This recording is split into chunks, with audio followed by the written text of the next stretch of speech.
I It would be love it. fun. It's so fucking Okay. New York It's of actually you, I'm Nick. in run mode right now. This is great. You're in Schnellwell mode. Yes. So it's Fright Night with Ferocious Fee. It's a special episode with Ricky Glore. We are gonna have Daily Media on here, Gage Daily. He's running a little bit late, but we also have Nick Greystone here. And Nick, do you want to introduce your partner? Oh, this is the greatest thing I've ever done. Her name is Zoe Greystone. She's an actress. She's my sidekick. The greatest wingman that I can ever ask for. Everything in life. Happy Wingwoman. Father's Day. Yeah. Thank you. Happy It's Father's why you're a Day to dad. you too. Yeah. Exactly. So this is Zozo, and we spent a lovely Father's Day together, and we just do things, the entertainment biz together, kind of thing. So I'm very excited that I'm included in this new project run, and this will be Ricky and I's third collab. We did Sweetmeats together. We just did Casually Cool, and now we're looking to get this movie made, and that's why we're going through the spark to see if we can get the people to get us to that limit. So hopefully, And Nick, this will push them. Nick, graciously, we connected during the Sweetmeats kind of Trauma rally where Trauma came on board, and then he was just like, "What's this?" and immediately connected with the eclecticness of Sweetmeats, and then the music, and then we filmed that awesome scene up at Jason's Woods. That's in the one of the post credit sequences of Eat the People, and we just kind of quickly bonded. I think the main thing was over Rocky, just besides horror movies in general. Man, I think we fell in love with each other the first 30 minutes of talking. Like it was amazing. Like I'm like, this dude's my dude. Like I love. I sent him. Know who he is. Nick was like, if you're looking for music, my band, formerly Demon Scar, now the Scar, like we would be down to like to do a track for the film. And so I was like, oh man, there's this like Dream Warriors-esque, like Alice Cooper, Man Behind the Mask, but more like heavy metal kind of song that I'm thinking of. And I sent him this terrible a cappella screamo, like Eat the People. And then he's like, oh, cool. He's like, I'll have something to you in a couple of days. And I was like, that's not how this works. Like there's no way that he's going to have he's based off that demo, have a song. 2 days later, he's like, here's the song. And I was just like, holy, like, this is my people. These are people that say they're going to do something and they see a vision and they make it happen. Nick, you were underselling yourself for Casually Cool. Nick is fantastic and hilarious in the last movie that we just filmed, which is part of our 2 films, 1 calendar year challenge. I think you're going to surprise yourself, maybe, unless you already know that you're a Victor Borno of Northern Kentucky. Dude, that is the greatest compliment that I could get. That makes my Father's Day even better. Of course, I have the worst self-esteem and believing in myself kind of thing. And if you're giving me the seal of approval, like, that's amazing. I had so much fun filming that.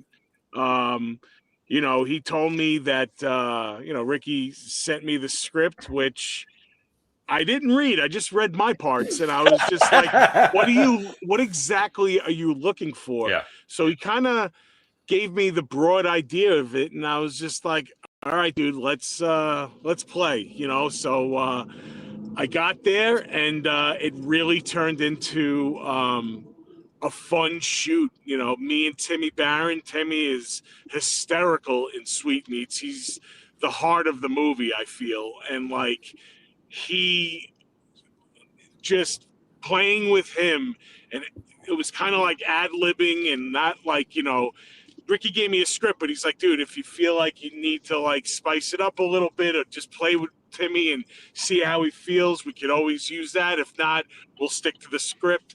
And I could just tell, like I was looking out of my side, the peripheral when I'm filming, and I'm seeing this giant grin on Ricky's face, and I'm like, okay, this is going to be fun, man. I can't wait to watch it back. I still haven't seen anything, but the whole scene that we shot down on the waterfront in Kentucky was just on BB riverboats. Nick is part of an action chase sequence, like out of a Magnum PI or Rockford Files level, like PI show. And him and Timmy are just cooking with butter. And then there's an interrogation scene where they're one of my least favorite. I know we're talking about this is supposed to be introduction, so we already railroaded the show. Yeah, exactly. But there's this great chess scene between Nick and Timmy's character. And like I said, if anybody knows Victor Borna, who played King Tut on 60s Batman, that's what Nick is bringing to the scene between him and Timmy. And I hate the trope of in movies when people want to show how smart they are, there's always a mano-a-mano chess scene. It's like, ooh, yes, chess. A thinking man's game. It's war on a board. Like, I hate that so much. So that is the scene, is that you think they are like squaring off against smarts because they decide after their chase sequence on the B&B riverboats and on the Ohio River that they're like, all right, we're clearly too matched physically. Now let's go mentally. And it is so stupid funny that I love that this whole cast and crew is, while we were filming Casually Cool, the idea for Run basically came to be. This will be my introduction. And because of how indie film works, our original challenge is we were going to do Casually Cool, which is this Murder, She Wrote kind of throwback, Agatha Christie on television, 80s television, in all the good ways, just feel good feature film. And our second film was supposed to be Truly Trudy, which was every high school musical ever, or high school movie. So every every fucking TV movie, The Boy in the Plastic Bubble, everything. Oh my God, I love that movie. Okay. The Boy in the Plastic Bubble, dude. That's like TV, fantastic. Dawn, Portrait of a Teenage Runaway is also with Eve Plum. Fantastic. For that vibe. So it was our version of Wet Hot American Summer, which Nick Hyance even more than me, has a kind of drier, absurder humor. And so it was our blending of those ideas together for Truly Trudy. Yes. We knew we needed like a $40,000 budget at minimum to film Trudy. We had the high school secured. We had a lot of people on board, but we weren't getting the money. And then Eileen Ernest, who I can say this now, she was the script was written for Truly Trudy for her. She was in All Your Friends Are Dead. She's Laddie in Sweetmeats. She was in Maddie and Casually Cool. And she came to us and she's like, look, I'm down. Like, I committed to you guys. Is Truly Trudy going to happen? I can see the numbers on the Indiegogo. And I was like, honestly, we're getting real close to the date where we're going to have real conversations. And she's like, okay, I don't want to do this, but I was offered the Queen role in the Pennsylvania, oh my gosh, I'm blanking on the name, Renfest. It's a role that she's always wanted to do. She loves Renfest. She's acted in it before. And that's their main hub, their flagship. Tell them that you're coming. I'll be right back, guys. Zozo's going to take the batter's box. Okay. Yeah. But she's like, I was offered this role and I kind of got to let them know, but that would mean their rehearsals start when we're supposed to be filming Trudy in the summer.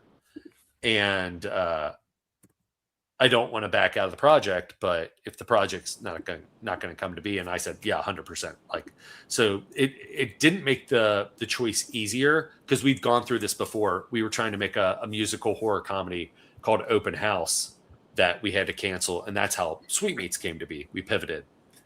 Run started while we were filming on the banks of the Ohio River on the Newport, Kentucky side, looking into Cincinnati, for our main opening shot, which is a dead mermaid washes up to the shore, and it's a princess party mermaid, and that's where the mystery begins. Our inciting action at the beginning of the TV episode, and it was freezing cold. We had special effects. we had an actress who was playing the dead mermaid, Beth Metcalf, who is such a trooper, pick this role because she was also offered a role that wasn't this role, and she's like, no, this is open the movie being a dead mermaid. She had white contacts on so she couldn't see. It was the middle of December, and she had to lay on the bank of the Ohio River, like half in the water. So, needless to say, I'm sorry, and we have a cat that is supposed to run towards the camera and start licking her face. So we had a lot of moving parts, a very auspicious shot. And we're sitting in BB Riverboat's, kind of their banquet area. That's where our costume and makeup and prep area is. And Gage Daly was like, hey, I think I have an idea for a short film that's based off of one of your old stand-up bits, which is your bit was, I was much bigger. I was 360 pounds. I was like, man, killers in the 90s movies, horror movies like Scream, never looked like me. Like in the teenager friend group, they're always very in shape. There never was like the fat friend, because then if you got to the end of the movie, if like someone like me took off the mask and I was like, and the killer was me the whole time, all the kids would be like, yeah, man, we knew it was you. You got like 80 pounds on all of us. And that like ghost face robe is not slimming. Like it's real. Also, you were chasing us through the woods with that axe before, and you started breathing heavy, and we saw you leaning up against a tree. Are you okay? Like, do you have a type 2 situation? Like, we're here for you. And Gage is like, I think that's a short film. Do you mind if I use that basis for this idea that it made me think of like an aging slasher? And I was like, yeah. And so in between breaks of shooting Casually Cool, Gage came back and handed in this like 20-page short film. And I read it during one of our breaks, and I was like, I don't think this is a short film. I think this is the opening of a feature. I think this is the first 20 minutes of a movie, which then turned into Run. And so kind of how we work and how Sweetmeats came to be after the cancellation of Open House, me, Eric Hunter, and Gage, and Nick Hyance, kind of during the filming of Run, during downtime, would just like brainstorm and just like shoot the shit and like build the outline. And we're like, oh, it's this. It's Rocky 1, but then it's Rocky 3, but then it's Rocky Balboa, and then it's Rocky 4 with like a Drago Rocky fight. Oh, Gage Daly said, let me in. I'm sorry. And this, he's watching the show in the chats. I will pause because then he can do his intro and fulfill the next stage of the gestation of Run. There we go. Have you been listening? Finally. No, I'm just kidding. What's up, guys? Good to be here. Happy to be here. Welcome, Gage. I was in the middle of saying my introduction included how Run came to be, in which was after the 20-page short of being like, I think this is a feature. And then during the filming of Casually Cool, kind of just during like just downtime, we would just be like pitching like stuff. Like, I think the movie's this. It's like, it's Halloween. It's Nick Castle's Michael Myers. The third act is Nick Castle's Michael Myers. And this is without any context of the story or the world yet. But we're like, in the third act, it has to be Tyler Maine's Rob Zombie, like 2, hobo Michael Myers, like with the beard and everything. Just like a complete, like, trashed upon, ripped apart version of Carpenter's Michael Myers, like David and Goliath. So it's got to be Nick Castle's Michael Myers, old, versus Tyler Maine's Rob Zombie Michael Myers, like Will versus Skill. Absolutely. I will hand it over for you to introduce yourself. No, that's you just nailed it. You absolutely nailed it. That is correct.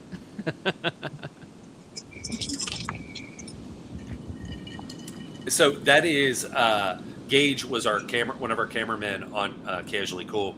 Nick Hyance was the cinematographer, and honestly, one of the things like Nick that I was talking about earlier, our meeting with Gage was there was a quick shorthand of like familiarity of things that like we liked. I mean, it's kind of like dating. Like while you're making a movie, like the people that you're hanging out with, like you're asking them, you're like, "What's your favorite Shrek movie?" And when someone says Shrek 3, you're like, "We're never going to work with you again. Shrek 3 is garbage. You were wrong. Get off the set." But it's like it is that like making a movie is dating, and like one of the biggest like boons to me personally that fills my cup is that a lot of people want to return. And so like for Run, people that we just worked with Casually Cool, who were like had a great shorthand and we all got the vibe and we were making the same thing. Parlaying that into Run and being at the stage we're at is really exciting because there's a lot of exciting stuff to announce, but it's also that like trepidatious part where we're just like, we're asking for the smallest amount of money and it feels like we're asking for the largest amount of money. You know, just to echo off what Ricky was saying about wanting to work, I have so many irons in the fire right now with so many other projects, but there is no way that I could let this movie happen without me. I have to be a part of it. Go. Just because I'm comfortable with these guys. I know what they're looking for. Like, I love to collab with them. Like, I have a great time doing it. This is the reason why I got into the funny movie and, you know, horror movie thing, is because of working with these guys, which to me, I was coming off of something where I needed a breath of fresh air, and these guys gave that to me. So, well, and Nick Greystone, like you look up your IMDb, like you are a Scream King now. Like, once you're in Run, like, I'm saying once. So, I will talk about. Nick, are you okay with me talking about what your character is? Of giving a tease? Yeah, please. No, okay. No, go for it. So, Nick is one of the OG slashers. So once slashers. So in our world, we propose in this universe that mass slashers are real. So what if Leatherface was real? It wasn't a movie. It was just a dude in a family that was basically doing that. And in our world, there's a government act in the United States called the Free to Kill You and Me Act, kind of like a purge thing. But we suppose that a Vietnam kind of doesn't happen. So you need some sort of population control.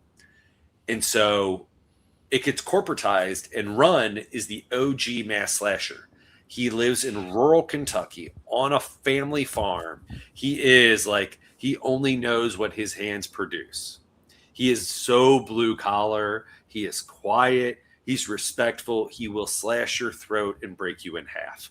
But that is what his life is. Like that's what he was born into without too much explanation. So then when this corporation takes over, Hack and Slash, they're like, look, like with miners in Kentucky, which, you know, is a rich history with West Virginia. Those are governmentally owned cities. Like you didn't get paid money. You got paid basically stamps to go spend at the government store. Like, I think part of that factors into the history and the earnestness within Run. But so like, they convince Run, they're like, look, we'll take over your family's ranch. Just sign over the lease to us. We'll keep it up. We'll make sure victims come, and we'll bus you in every day like a Disney employee to come and do the thing that you love, which is the 86 kids, like 86 teenagers and college kids, or just people that are asking for it, right? A wrong place, wrong time. And so he's like, okay, because what he's idolizing is this character Vespa, who's this Italian giallo slasher who has a sexy vehicle. I mean, he looks giallo like motorcycle, but his getaway vehicle is a tiny little Vespa. But like looking at porn mags, Run is idolizing him because that's happened concurrently in 1974, right? Because you got Argento with the bird and the crystal plume. Like that's our love to the horror genre. Is there's so much, like if you did a timeline of the touchstones that we like click, I think that's another level of appreciation. But once Run gets moved into this apartment of slashers, almost like a Nightbreed, he starts rubbing elbows and starts making friends. Like it's something he didn't have on the rural farm. So it's like he's getting exposed to things he didn't yet. or no, and one of them is Max Axe, which is Nick Greystone. And that's like, I don't know if it's chainmail yet, but it's definitely a double-ended, like medieval like axe that he wields. In the first time that run sees queerness in the 80s is a lesbian couple, which it's the therapist played by Larkin Daniel, who's one of our wrestlers, real life wrestlers, who's playing a character in the movie.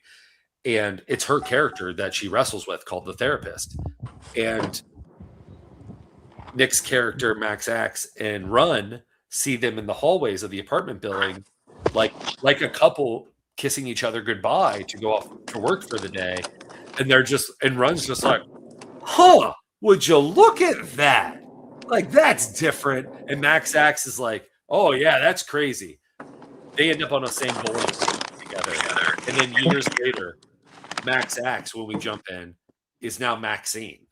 Like, we don't like talk about it, but like Maxine Feinstein has transitioned and is now with one of the other bowlers who's called the Beater.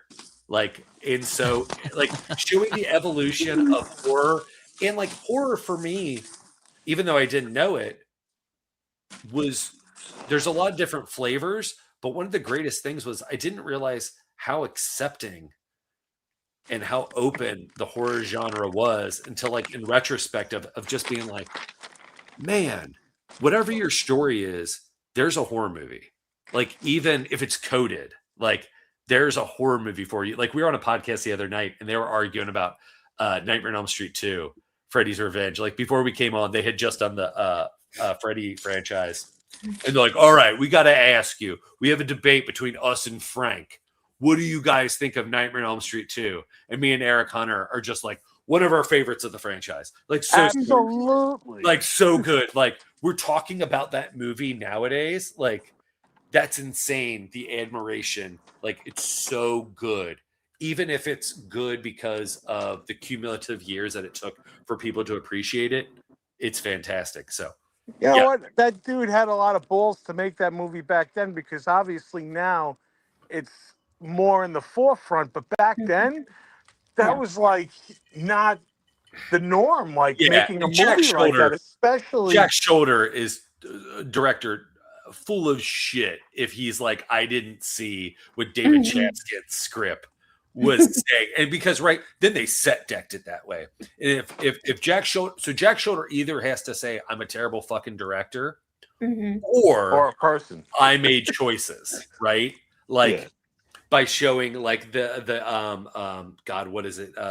What's the game that's in the closet that has such a gay name? Oh my God, I'll think of it later. And what about the whole dancing, cleaning up the room, and all? There's so many. The story is a possession story about, like, he's worried that if he gives in to Lisa, he's going to have to kill her because he's Freddy, and that's not what he's about. Like, that's not what's true about him. That's why he goes to Rod's. I mean, so when my brother Eric came out of the closet, him and I are 5 years apart and different. He went to FSU, and our first Christmas together as a family after he'd come out in the summer, I had gotten the Elm Street DVD box set. And so him, my dad, and I sat down for our movie night. But there's this new elephant in the room of my brother being gay. And this is early 2000s. And it's not like, we're not like, oh my God, a gay person. Like, oh, but there's emotion. There's feeling with it. We put in Elm Street 2, and we're about 30 minutes in. And my brother, again, this is like 2002, 2001, maybe. And my brother Eric goes, oh man, this movie is real gay. And this is again before the Cracked article where they're like, Jeepers Creepers 2 and Elm Street 2 are the gayest fucking horror movies ever. Like, coded. And he's like, this movie's real gay. And like, my dad like started laughing. And I was like, yeah, brother, we want to make you feel comfortable. So we picked some movies. You can get to choose tonight. Yeah. It's either going to be Brokeback Mountain, Nightmare on Elm Street 2, Texas or Chainsaw the 4, Birdcage. The Next Generation, Right. yeah, with Matthew McConaughey. Or Birdcage. So Birdcage is one of my favorite movies of all time. But here, Absolutely. to show our acceptance, but still having emotions. So before my brother came out in high school, in his bedroom, his wall he had a poster for To Wong Fu, Thanks for Everything, Julie Newmar. He had a poster for The Birdcage. He had a Buffy calendar of just Seth Green. No, it was a Buffy calendar, but I just remember like the Seth Green page, I think being up there longer than like the month had passed like way farther. And Seth Green, like pocket person Seth Green, which is totally my brother's type, was still up there. And then the final thing on the wall was a giant cardboard standee, like at a video store that my dad got him of To Wong Fu, Thanks for Everything, Julie Newmar. So it bookended with a poster of To Wong Fu and a giant and we were like, oh my God, Eric's gay? Like you had no idea? Yeah, Northern Kentucky. I mean, so he came out to my mom at a flea market. It's the gayest, most. That's so romantic, though. That's nice. Well, then my mom told us, me and my dad, at an Outback. So here, have some steak. This bloomin' onion reminds me of your butthole when you're having the gay sex. Oh, we'll have the kibasi. God. Hey, I'm so glad I joined when I did. Thanks for having me, everybody. And So what in are your thoughts on actuality, Run? Yeah, what are your thoughts? Yeah. It's a whole other thing going on. Just another question would be great. I would love it.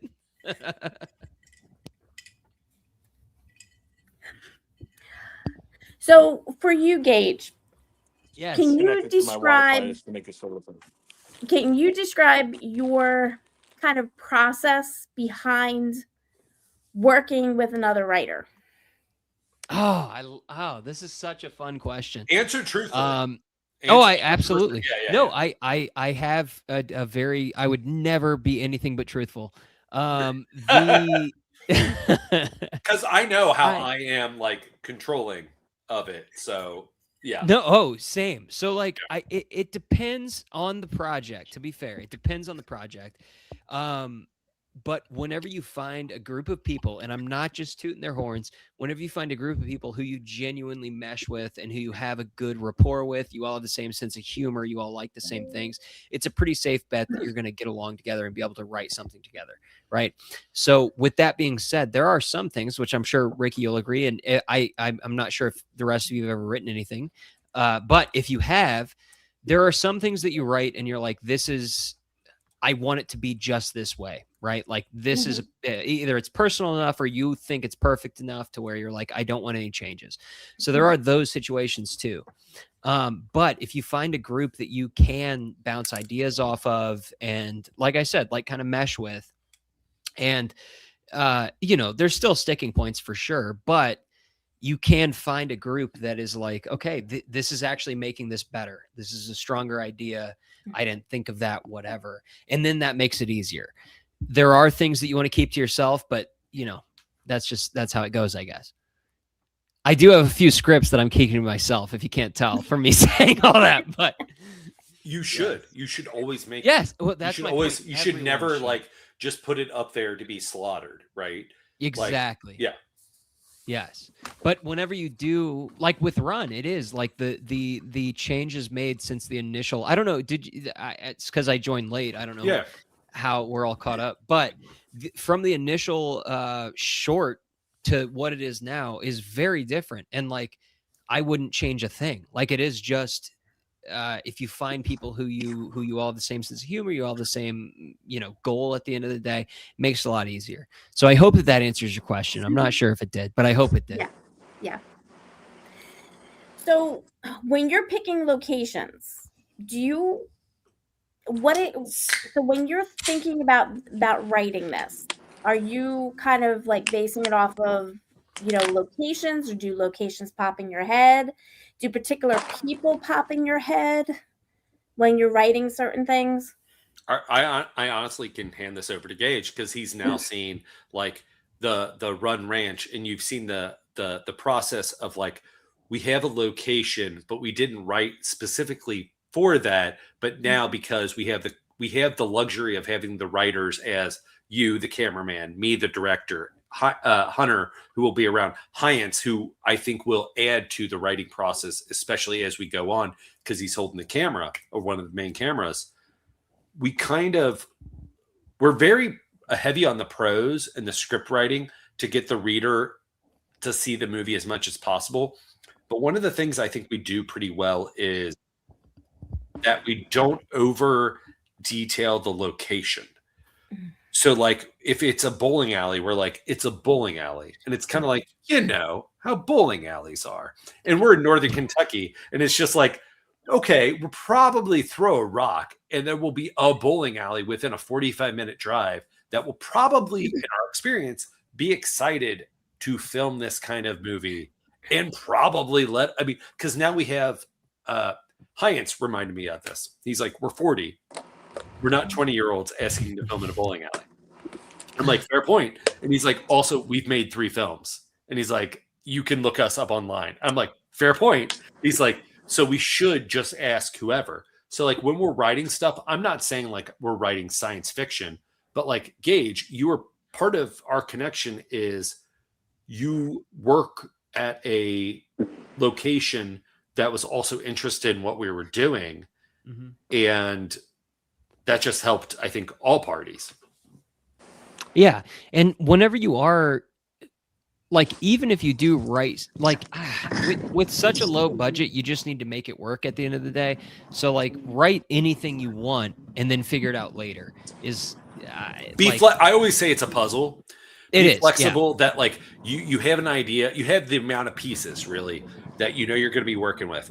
But you, as a filmmaker, as a creative at this landscape, I think, honestly, any landscape, I don't think it matters budget, whatever. I think you got to put yourself in a box somehow. You're going to have this many pieces, but you got to be cool with the image of the puzzle that you're putting together to look a little different, almost like AI. Like, if you put it through the generator enough. But here's the thing is, AI is a great metaphor because you don't want to put it through the generator so much that it looks nothing. Like, have you seen those memes where it's like, here's the image we started with, here's where we finished up, and they do the time lapse?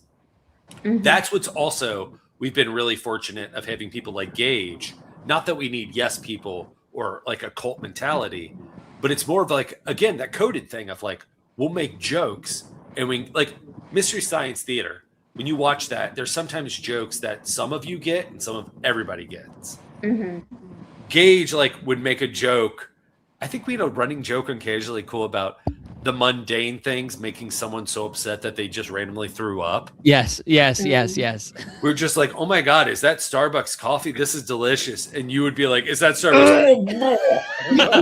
Yeah. But it was just again, the heightened level of that kind of joke of humor, of just being like, okay, we're doing sketches in front of each other.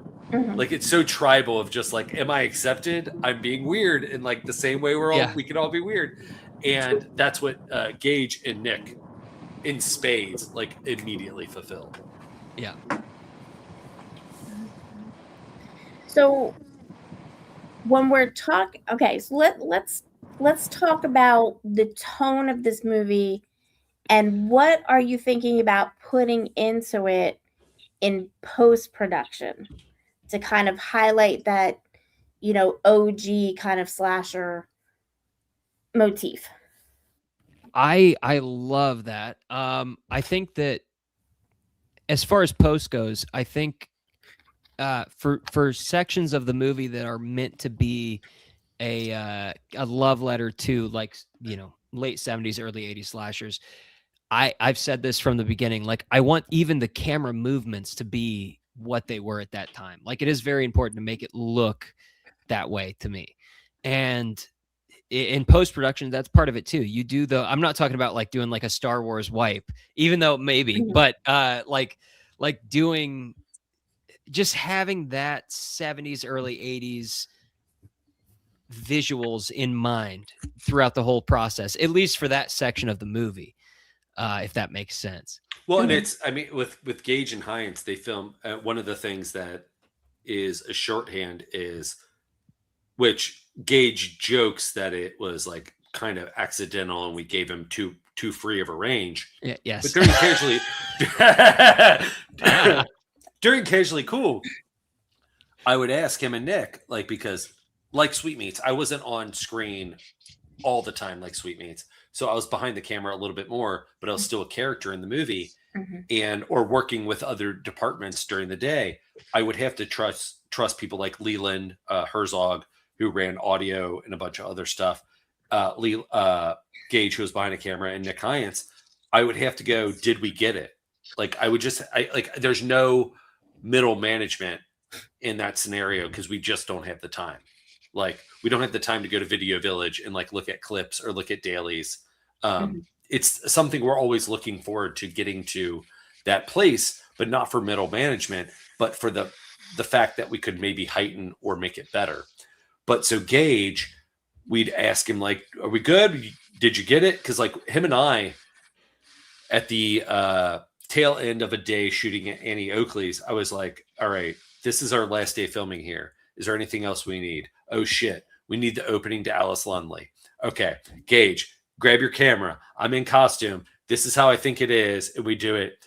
We did it once and you said, and it's in the edit, you're like, oh fuck. It's like, I messed this up. Can we do it again? The first take is still the best. And I think there's a way Timmy's going to edit it to make it work. Cause I told him, I was like, first take is still the best, even though he says he fucked up. Yeah. Cause then the next take, like the camera slows down in this one like long take where it's like, oh, you're trying not to make the mistake that you thought you made the first time. Yeah. But anyway, Gage joked and he's just like, I don't know what the footage looks like. I did a bunch of weird Dutch angles and made some real weird choices. And we were like, we look at the footage and we're just like, no, you and Hines are so simpatico. Even if we didn't have like a legit production meeting to be like, this is how it should look and this is the vibe. We connected enough in a way that it was like, we were all, again, making that same movie. And so for Run, one of the things we talked about is, in which Hines is a big proponent of, is shoot it, like Gage said, with the shot kind of mimicking. Shoot it as much in camera as possible, because then that's less that you have to do in editing.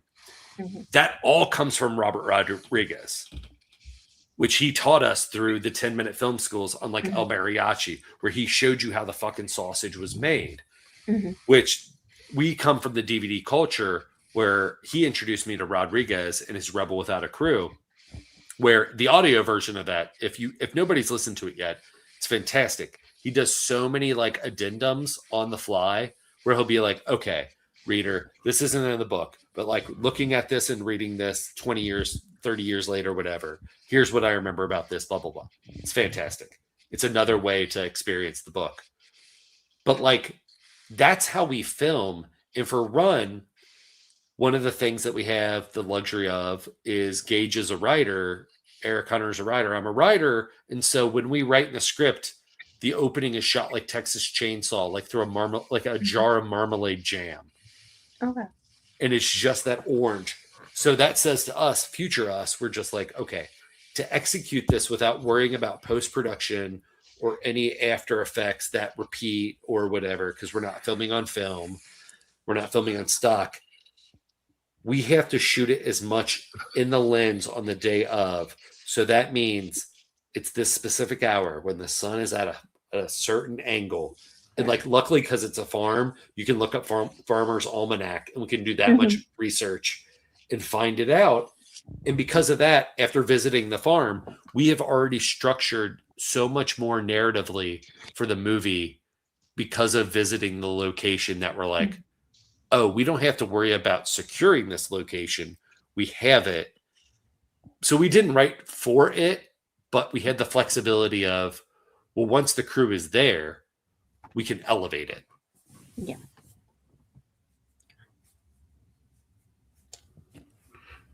A quick question, a little bit more of an off-track one. I love the look I'm a of Libra. the slasher mask and everything. What brought you to that design? Was it more so for like the utility aspect of it, or the imposing factor of? Because You I'm not guys are sure where knocking it it comes. out of the park with all the questions. Like I love like the specificity. Yes, please. Yeah. What do you think? Because I feel like you have a thought about it within the pantheons of making an iconic looking mask that has originality, that Mhm. just isn't indicative of something else. That is something we've worked on. But like, what are your feelings looking at it? Does it tell a story? I kind of feel it goes through more so like utility, and with looking at it as the slasher being kind of like the working man, and now Yeah. being under contract and everything, it looks like something that would be almost like standard issue at that point, as opposed to cutting off a victim's face and then just wearing the face kind of deal. It looks like there's the thought of durability, utility, and intimidation, because looking at it has a certain, I guess, like strange look to it. So it makes you look twice. It's like it's not a motorcycle helmet, it's not a racing Yeah. helmet. Yeah. It's why is this guy? And it's not like Functionality. Yeah, exactly. Like everything you hit on is weirdly the luxury that, again, me, Hyance, and Gage have been able to have, or even the designer of the mask, Amy Hasselbrock. Her and I, at the writing stage, I could have had like a brick wall. And not Gage, I don't know if you can answer to this.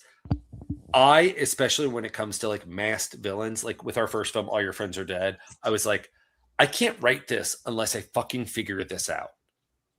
Because this will loom over me. I have to know what this mask is. It has to be so original, or otherwise this character does not exist.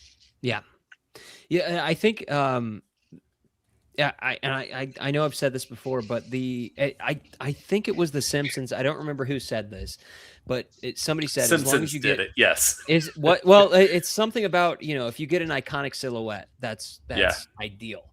And I think trying to go for that, but it really was. I mean, what the mask ended up becoming was really, I think, primarily Amy, right? Was that like based on your design, Ricky, or was it? It was based on a real rough design. I mean, Amy's an executive producer who came on board Sweetmeats. Shout out to Amy, man. She's awesome. Amy Hasselbrock. She is phenomenal. Yeah. She is, again, when talking about like a Nick Greystone of like putting action into what you're saying you're going to do and like making it happen. She's one of those tenfold too, man. She goes way above and beyond everything she gets, puts a heart into it. So I love working her.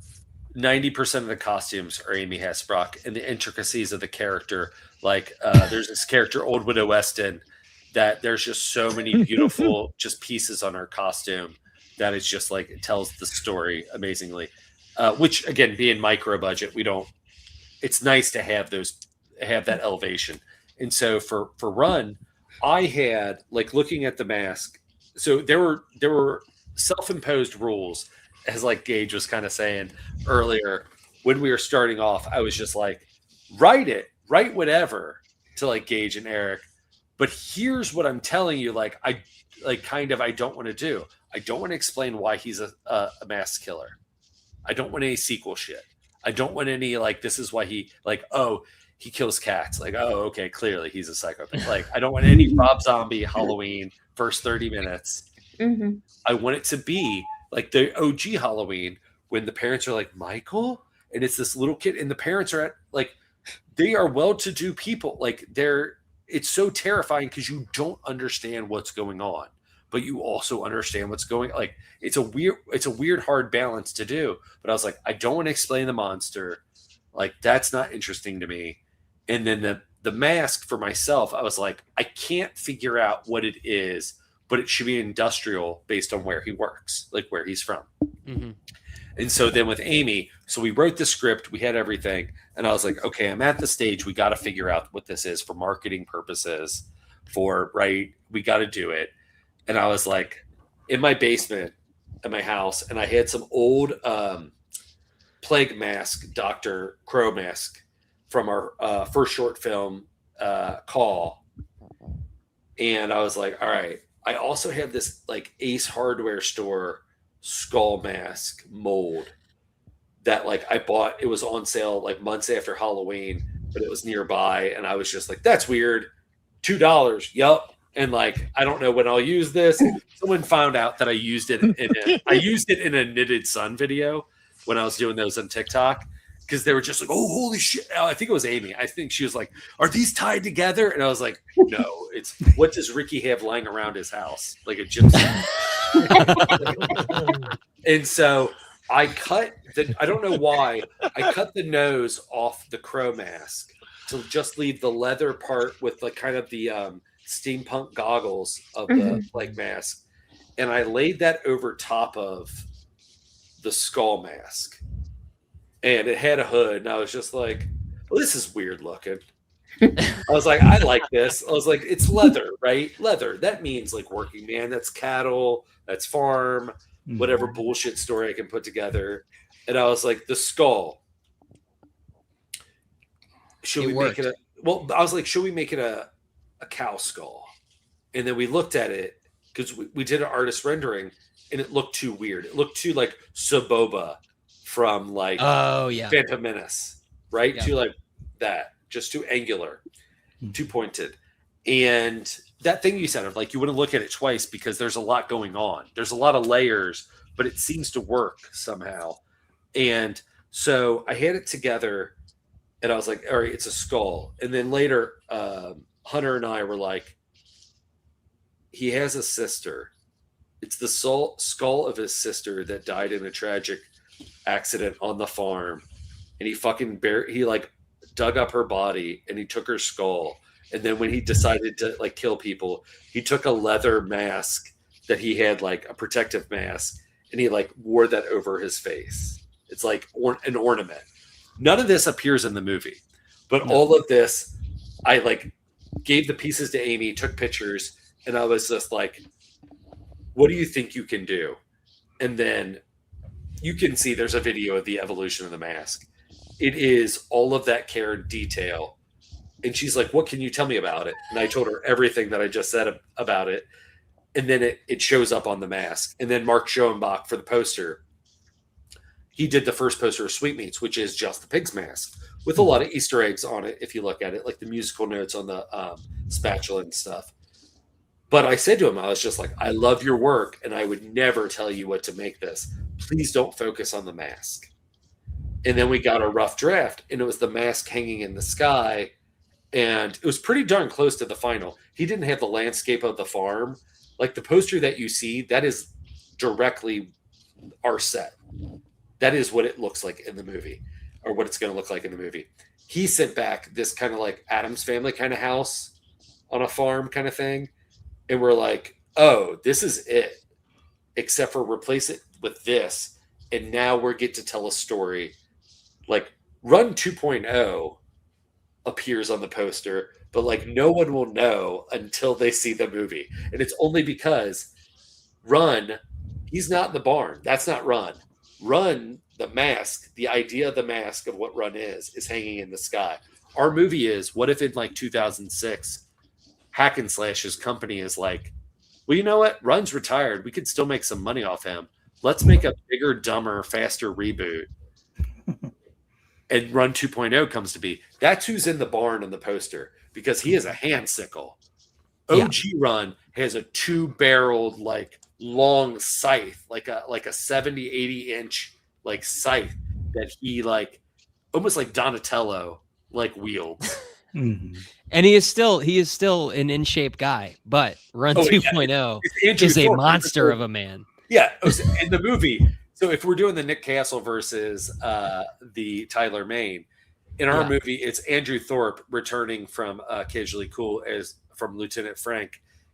He was cast as Run because not only is he a really good-looking dude, as everybody said on set, every female who like came to set, every male, Ricky over and over again. Ricky over and over. I'm like, he looks like John Cusack. Like, if we had to make a list of people we'd fuck on the set. But was like, at least top 5? when you were there, but you were only there for 2 days. He got 2 Alright, days. so we would have made the that's 2 enough. best. That's fine. Wait, did you have any scenes? You didn't have any scenes with Andrew though, did you? I did not. I will say, no, my favorite scene is his, by the way. My favorite Is it? scene in Casually Cool, not to divulge from Run, but my favorite scene in Casually Cool is it's a line. It's one line in Casually Cool that is my favorite scene of the whole thing. Allegedly. That's all I'll say. Chess. But so Andrew Allegedly. is. Oh my God. There's that scene in the OG Halloween where Laurie knocks off Michael's mask, and he's beautiful. Like Michael is a really good-looking, like angelic man, and it's not Nick Castle playing at that point. No, that was Tony Moran. Yep. And so with Andrew, Andrew's like, "Oh, do you want me with scraggly hair? Do you want me with like beard or whatever?" And we're like, "No, we're never going to see your face. But if we do, it's just going to show that thing of like you're a good-looking dude, so like you don't have an excuse to be crazy." Right? Like you got like, and you're wearing a mask. Oh my God. Like you got a lot going on. Like you real crazy.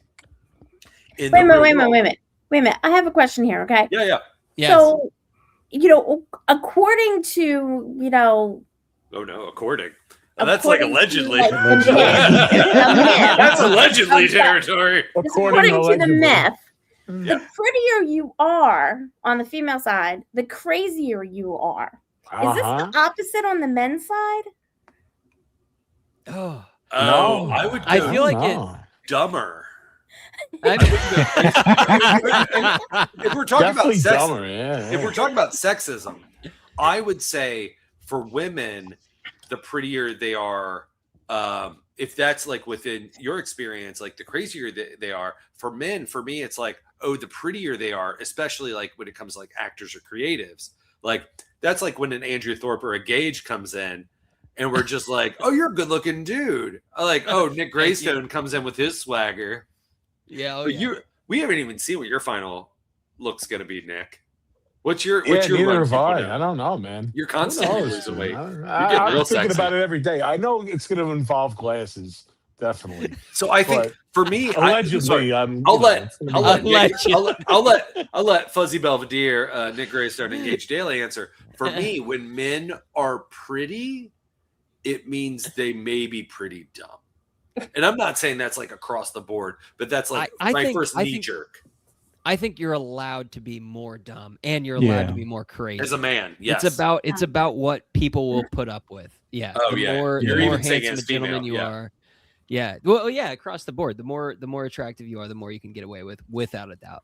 There's a great joke. I get away. I've been getting away with this for years, and it's my devil's charm. Yeah, I walk that's in what it and is. I just have the devil's charm. You take the room. I take the room. I smile. I just, like that part when Wave my little hat. Al Pacino walks into the church and he's like has his hand over the holy water and devil's advocate and he's Yes. smiling and he's Oh. looking at all the stuff. That's how I feel every time I walk into a room. Like, okay, who's in here that I could like woo or like mesmerize? Like, yeah, all eyes on me right now. I'm gonna get you. That's right. That's right.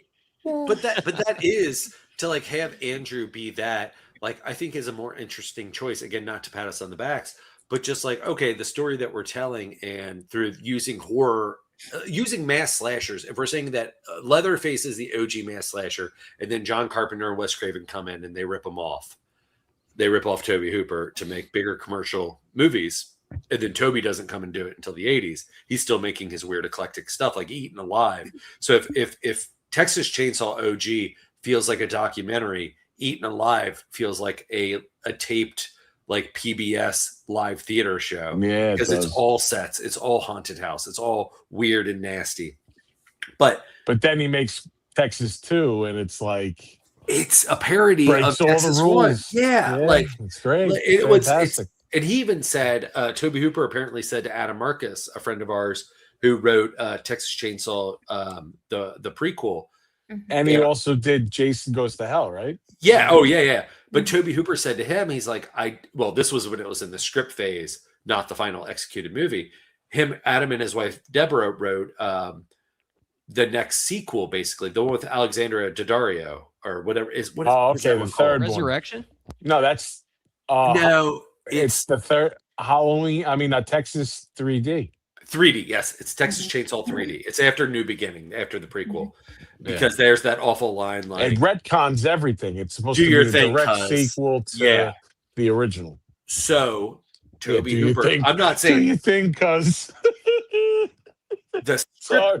that Adam and Deborah wrote, Toby Hooper said, "This is what I consider the most official sequel to Texas Chainsaw."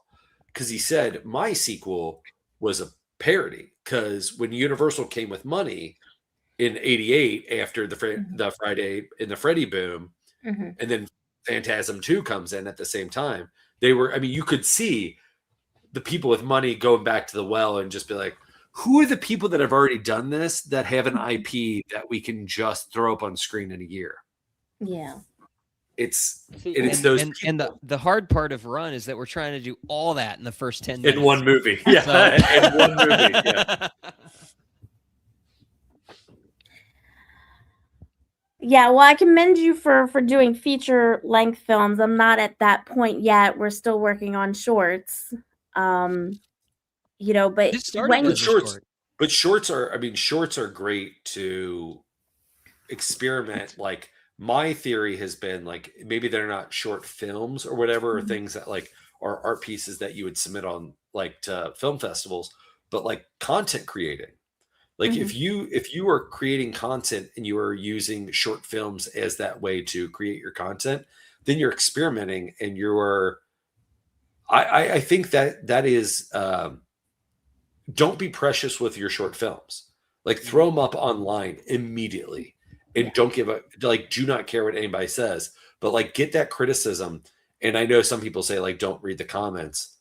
If you have a good therapist, or you have good medication, or you have a good support system, whoever the other creators are with you, read through all the comments, take them with a grain of salt. And the ones that make you read them twice, those are the ones you are already thinking.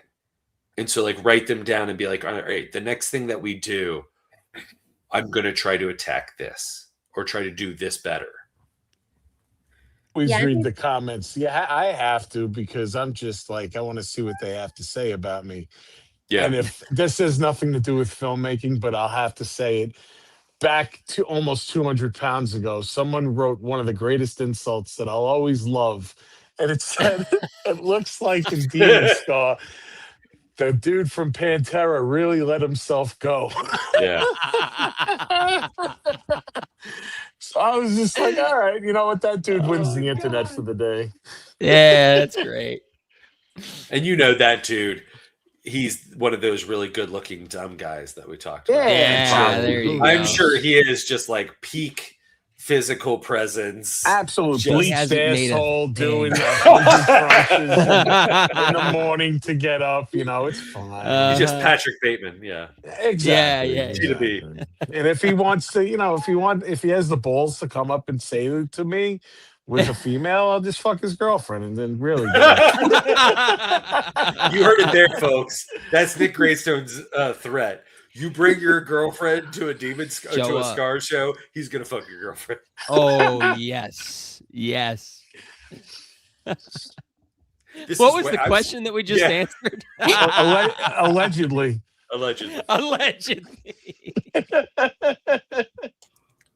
I think part of it was about the crazier. Fee brought up the thing about the crazier the woman was. What do you think? The prettier they are, or something. Yeah. Do you think guys? Do you just think pretty people get away with more shit? Absolutely.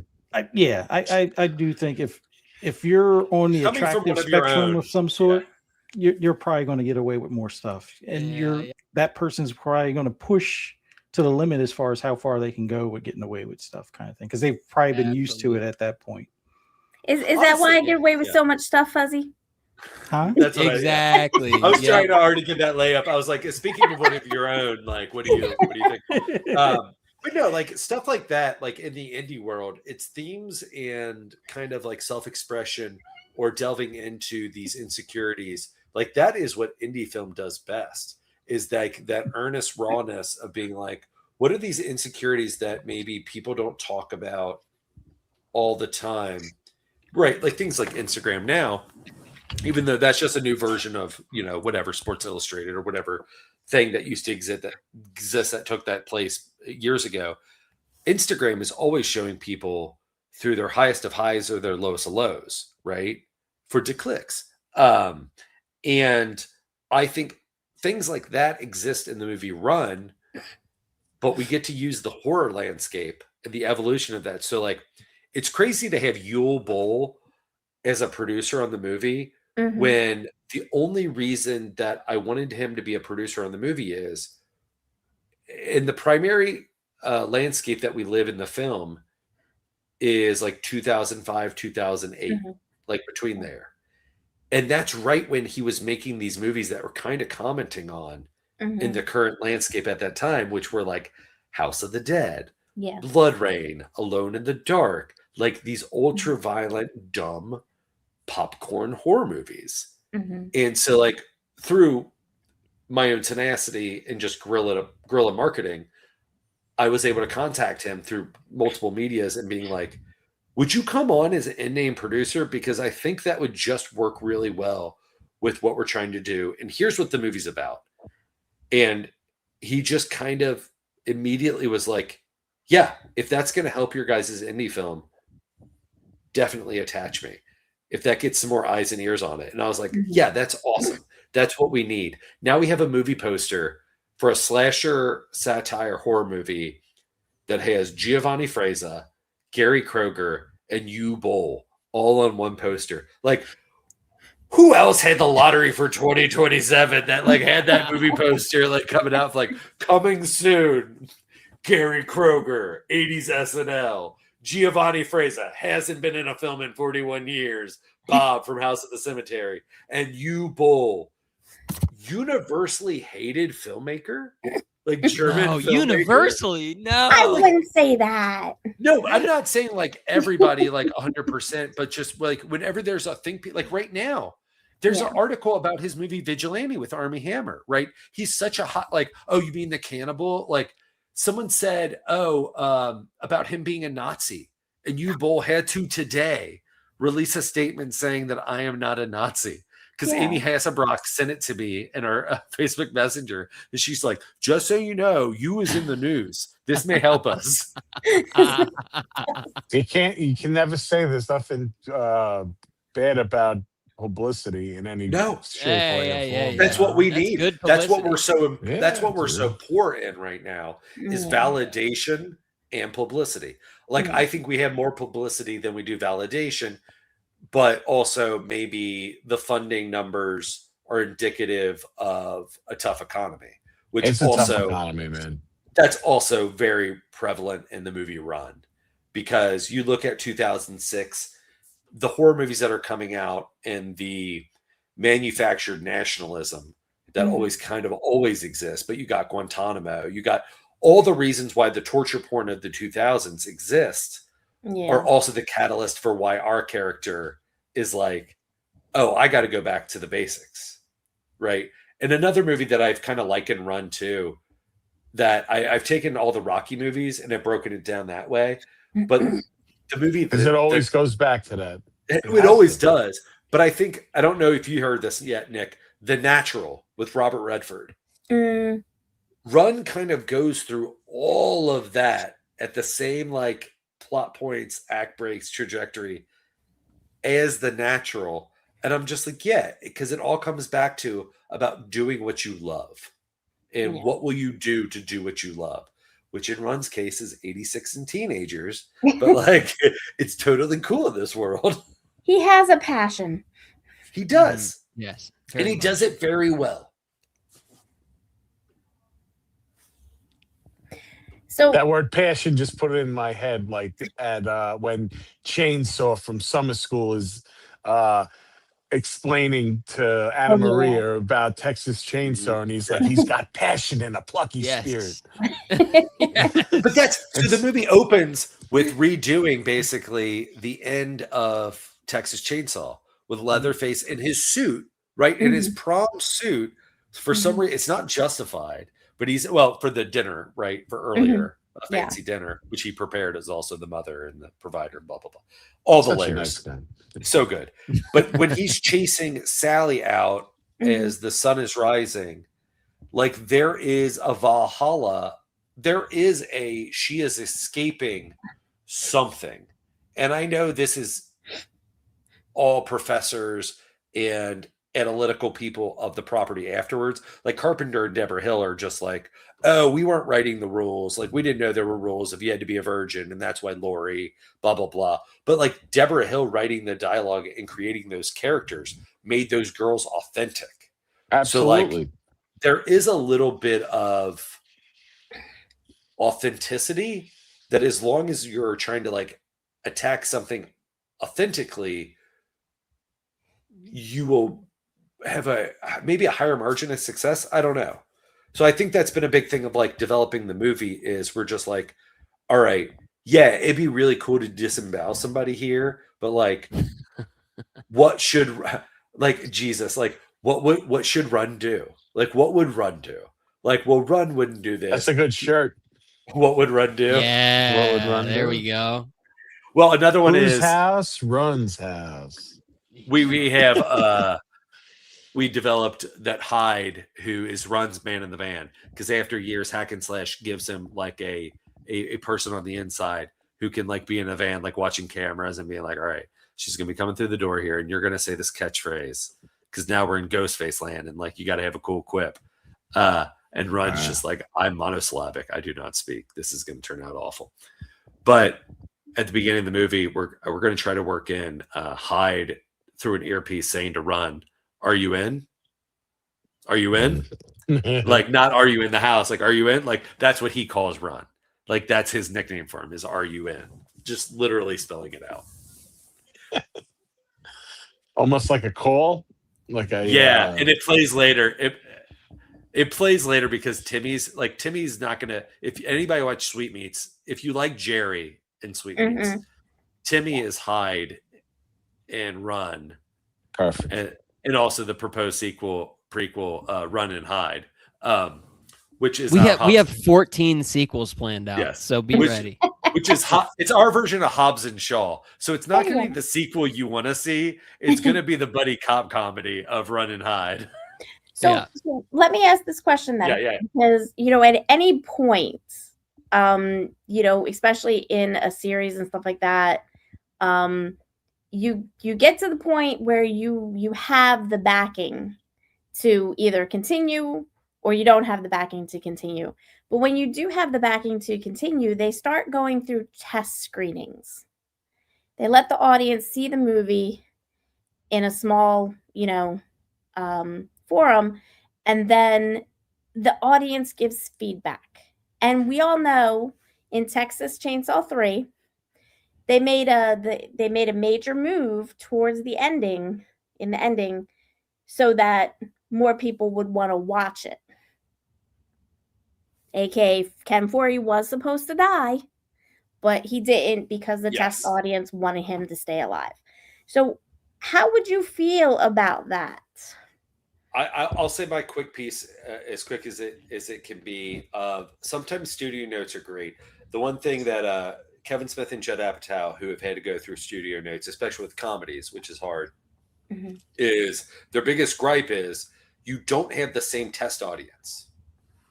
So you have a test audience and they give notes and then they implement the notes. The studio's like, go reshoot, go do this. And then you do a new test audience, but it's all new people. Yep. You're not satiating the people who just had those gripes. You now have new gripes based on the thing that you change for a different audience. It's like making a cake where it's just like, what do you think of this? And the next time you get an opinion, it's a completely different person. And you know what? I'm just saying this because I've seen it happen. Yeah. You can stuck. You can get stuck in purgatory in your own film and constantly try to make the same movie over and over again because the next group that watches it has a different problem with it and you try to fix that, but then you are constantly changing it. So I feel like once you put it out, It's So you're time for talking them to about see it. You're talking about Texas Chainsaw. You're talking about Leatherface, Texas Chainsaw Massacre Yeah. 3, which Kane Hodder famously did the preview, the teaser trailer for it coming out with the with the Saul Lady in the Lake style. Viggo Mortensen. I love that film, and I think in retrospect that I've not given the Texas Chainsaw franchise the love it deserves for being having the highest hitting sequels in a franchise that most don't. The only bad one is the Netflix one. That's the only bad one, right? Because they all take a swing, and like even Texas 2 like takes a swing, and so like Curry Barker doing a new one, I'm just like, what's your swing going to be? I'll watch it because like, why, dude? Like, why? Like, I agree of why when you're on the upswing of original. Don't do it, man. No reason to step into IP. No, do dude. your I own. mean, that Obsession movie, I just saw it again last night for the 5th time in the movies. So now for me to go see a movie twice, it's special. It's and Sweetmeats just love that movie. And for him to just follow up the success with that with another Texas Chainsaw, big mistake. I don't think you should do it. To cap my answer of the Ken Foree and the test screenings changing that, this is, I mean, hot take. Weinstein's and Miramax, classically, to the director's chagrin, mutilated the movie 54 with Salma Hayek, Mike Myers, Breckin Myers, that's horrible. Ryan Phillippe. Yeah. I saw that movie with my dad at a double feature, the theatrical run, with Knockoff with Jean-Claude Van Damme and Rob Schneider. That was the first movie, and then the movie 54. What a night. I know. We almost got thrown out. Double feature. So I'm like a 10-year-old. I'm like a 12-year-old kid. We almost got thrown out of the drive-in because there was a laugh. There was a noise ordinance, and we were laughing too hard at Knockoff. That should be a documentary in itself. We just talked about it today on Father's Day. That's the only reason I remember it. Is so 54. I loved. I've always liked it, but as a filmmaker, hearing more behind the scenes and with Miramax and stuff and the Weinsteins, hearing how that movie was taken away from the filmmaker in the 90s and then like re-edited, and it wasn't his vision, it wasn't his art, blah blah blah. But I like that movie, even though I was like, yeah, this is like Saturday Night Fever light, or it's trying to be a gritty movie, but you got whatever. But I always dug it. I love Nev Campbell. I love the whole cast. Ryan Phillippe, I don't think is a strong leading man, but I like him in supporting stuff, especially like MacGruber, where he takes the piss out of himself a little bit. But hearing the filmmaker, he was able to show his director's cut at he had an agreement like at small gatherings or festivals for like X amount of time in years. And everybody who saw it was just like, oh, it's better. It's far superior. Harvey, what would they call him? Harvey Scissorhands, because he'd edit your movie. He did a disservice. The OG, all they call him. Yeah, the OG. Yeah, that was when it was just like the scissor hands weren't about his legs opening up. Not at all. But they were always saying like, yep, and it was such a disservice. Producers bad. These again come from the producers who made, I think, the best Friday the 13th movie, which is The Burning. That's their first movie of Miramax. Yeah. But so Harvey Scissorhands got his hands on this. So then I hear, as a DVD kid, they're going to release 54, the director's cut. It's going to be on DVD, on Blu-ray. And I'm like, holy shit, I already like this movie. We're going to get to see the artist's vision. It's half work print. I'm okay with that. I've watched work print before where it looks like VHS. The effects aren't done. It doesn't look glossy. I'm okay. Silent Night, Deadly Night, the unedited version. They go between work print and the theatrical. I love it. And I'm okay with it. I watched 54, the director's cut, and I'm just like, Harvey was right. This is a mess. Like my producer says, right. Harvey, Ricky quote Glore. me. Yes.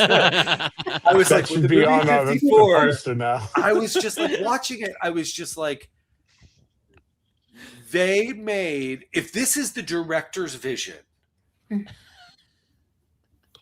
Thanks, Ricky. Messy. We just got canceled. No, Yeah, thank you. Thank you, Ricky.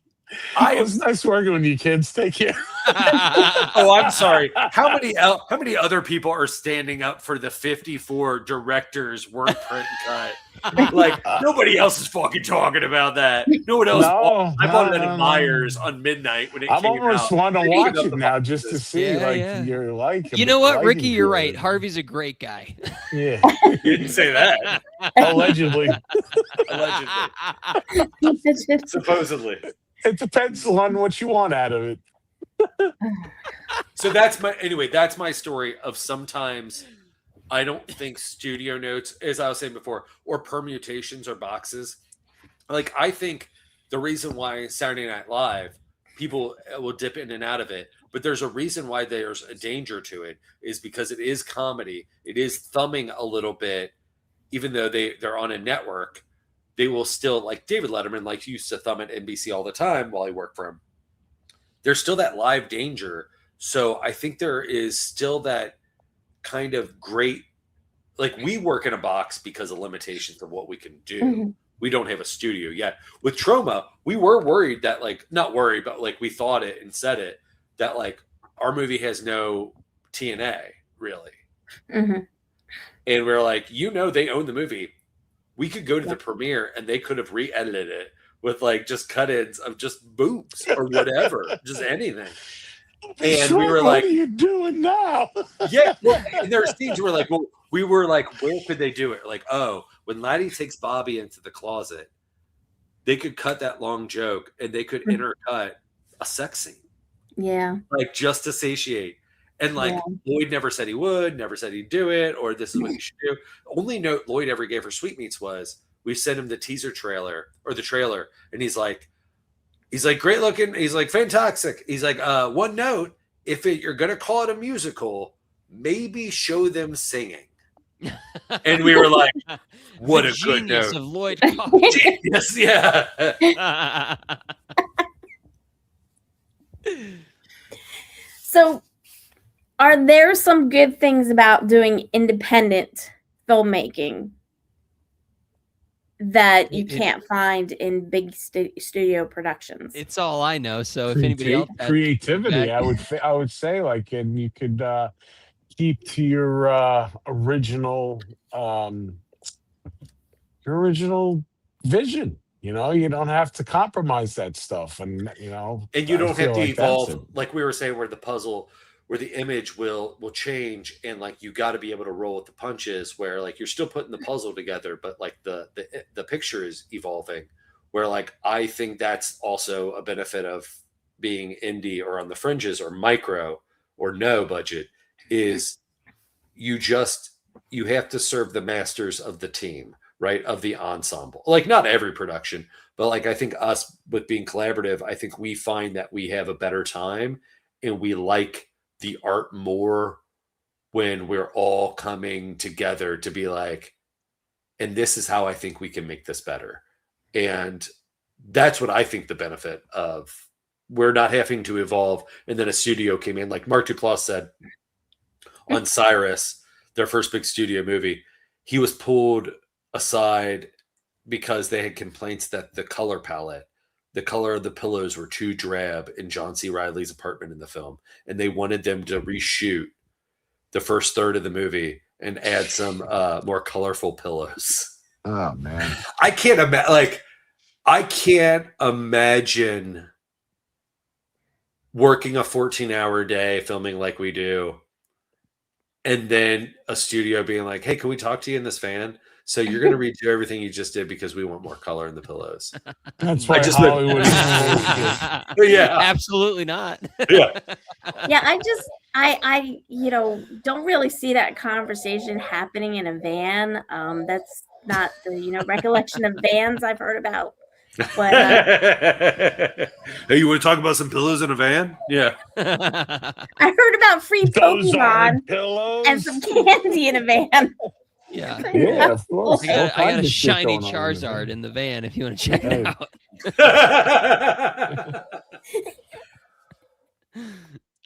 Oh. So, as now you talked about, you know, people coming on set and you just meshing with them, just instant connection and everything like that, and you have your previous members of your team and stuff like that. Has there ever been a time where you had to build that level of trust and that level of connection? Yeah, can I swear? That's fine. Have you not heard me say fuck a bunch? Nick And Nick too. Hyance is a son of a bitch. He's never gonna hear it. Yeah. And that I'm joking. is a direct No. quote. Zero. At least I think I'm speaking for myself, but I feel like I got lucky. Everybody was great. Everybody, top to bottom. Shout out Megan, Lee, obviously Hyance, the people that I worked closely with. I guess it was all, we all had the same vision, same sense of humor, like I said before. Same kind of idea what we were doing. So for me, at least, no. But Ricky, what do you think? Other than the one time that I did not get Ricky coffee, which I will not let a podcast go without it coming up. I did not get Ricky coffee. It was that you not sorry. That makes it sound like you were like my handler, like Mr. Belvedere, like your duty, like that white you signed gloves. on to. Yeah, like it was when we were filming Casually Cool, which we did. We started very early, and not every night ended late, but half of the schedule we would end late, even if we had a break or location change. But we were filming again middle of December, and I went and bought our coffee maker broke, and I went to Walgreens around the corner at like 6:30 in the morning, bought a coffee maker, and I ran into Gage on the street, and he had a coffee, and I was just like, oh hey, I was like, oh, where'd you get that? He's like, me and Nick Hyance, we went and got coffees right there. I was like, oh, you both got coffees? And I'm like, I'm holding a coffee maker, just like can't not wait to like make some coffee. He's just like, yeah, see you inside. And I was like, motherfuckers. Nobody getting coffee from this coffee maker. This is Ricky's coffee maker. But no, I don't. Yeah, I don't. I think if anything has happened, it has been people burning the candles at both ends, and maybe people getting short with one another, but never to the point of like, oh, we have to walk around. I mean, I'm also not humbly speaking, I'm at the top of the mountain when it comes to things. So like, I think there are hopefully things that don't reach to me, even though that mountain's a very just a speed bump. Like it's not that high, but I think people have gotten tired. They've gotten snippy, but then everybody kind of is like, all right, what's for the good of this? This is what I'm doing. We're all in this together. No one's biting off, I think, too much, or I never try to make anybody do something that Leland talked about this. He's like, I saw you testing out the scooters for the scooter chase sequence that we were supposed to be filming that day at 5 o'clock in the morning in your back alley and like eating it in the Instagram photo or the video that you posted. And he's like, before we filmed that day, like an hour and a half later, he's like, it was at that point that I knew that you would probably also had already been up for 2 hours before that. And we didn't get done the night before until 11:30 at night filming the Alice Lindley scene or whatever. He's like, as tired as I was the next day, I was just like, yeah, but this dude's like really like pushing through all of this. So I can at least bring my best. So I'm not saying Leland that's the story across the board of everybody, but it was nice. Like, that's not why I was doing it. Because I also was doing stupid things like testing out a scooter bike in my back alley on cobblestone before we filmed it at Union Terminal. And then like, again, eating it on a patch of leaves that was loose because I had never ridden a scooter bike before. Not why I was doing it, but it was nice. And I think that's kind of because we're only together. Our longest shoot has been Casually Cool, and we did it with 2 weeks with a break in the weekend. And so it's a 10-day principal photography shoot. And there's, as Hyance would say, it's like summer camp. There's not a lot of time to be pissed with each other. And I think a lot of people, I think it helps that we all were kind of like, everybody had someone. Everyone was in a relationship for the most part. So there wasn't like that's very poly. yeah, it's a very poly crew. So like nobody's like hooking up during the shoot or like getting wasted or like we're all the youngest person was that's right, Charlie, who was like 19, working on No, it. wasn't Like, the FX girl young too? Lizzie, yes, but she's been with us since she was 12. She's Like awesome. our Shout special out to effects, Lizzie. Lizzie's awesome. Schrabus, whose dad is Steve Schrabus of USS Nightmare in Northern Kentucky, one of the most acclaimed haunts in the United States. She has been shadowing her dad, who's been doing special effects on our stuff since she was 12 years old on call. Great. Yeah, and she's an old soul, man. She's 19, but she's like you said, she's been doing it for so long that she's professional. Follow so her Instagram. Talented. Yeah, so talented. Casually Cool was her first. She led the team. There wasn't as much. I was telling about the mermaid stuff earlier, but like for Run, she's leading that team, and she's been going to a special effects makeup school in Florida since December. And so like she has a great Instagram where she sculpted one of her projects was the Jeepers Creepers head, and she took it to him, man. It's great, and got it signed. And he said to her, he's like, "This is great. Like this is really good. Like it's like people bring me homemade stuff all the time." He's like, he's like, "This is good." She's like, "Well, I'm in school." He's like, "Oh, well, obviously." So finally, a good story about Jeepers Creepers and not all the bad shit. I like it. I won't tell my Jeepers Creepers story then. If we're leaving it on good. Yeah, leave it on the good Lizzie making a nice mask and it's signed by the man.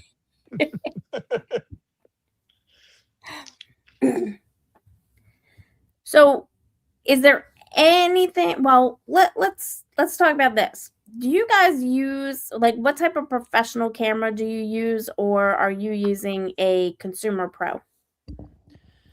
So I actually use I hope if either of you or anyone watching are camera nerds, a Canon R7 is my favorite camera I've ever used.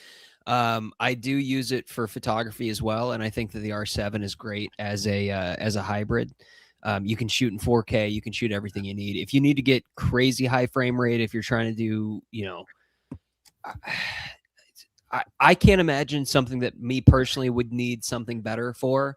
It's more important to get good lenses than it is a good camera.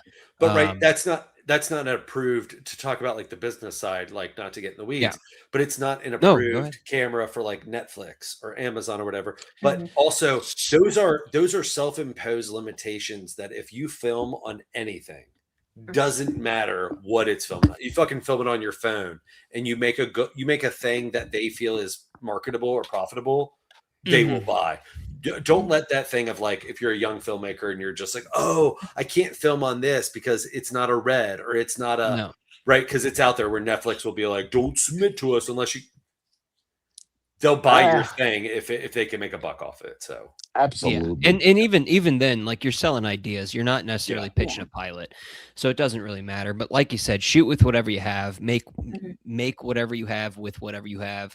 It's going to be fine. I mean, the original, even Blair Witch, Paranormal Activity, like these were shot on consumer grade cameras, and once Paramount and whoever, I don't remember who ended up buying Blair Witch, but at least for Paranormal Activity, Paramount bought it and paid to reshoot the whole thing with actual like studio grade camera. So like just create, doesn't matter what you have. If you're shooting with a PSP, that's fine. If you're shooting with a phone, that's fine. Whatever you got, Nintendo 3DS, shoot something with it. Doesn't matter. But for us, Hunter will like that. I do have we're shooting in 4K I have a Canon R7. Hyance was using a Sony. I don't remember exactly what.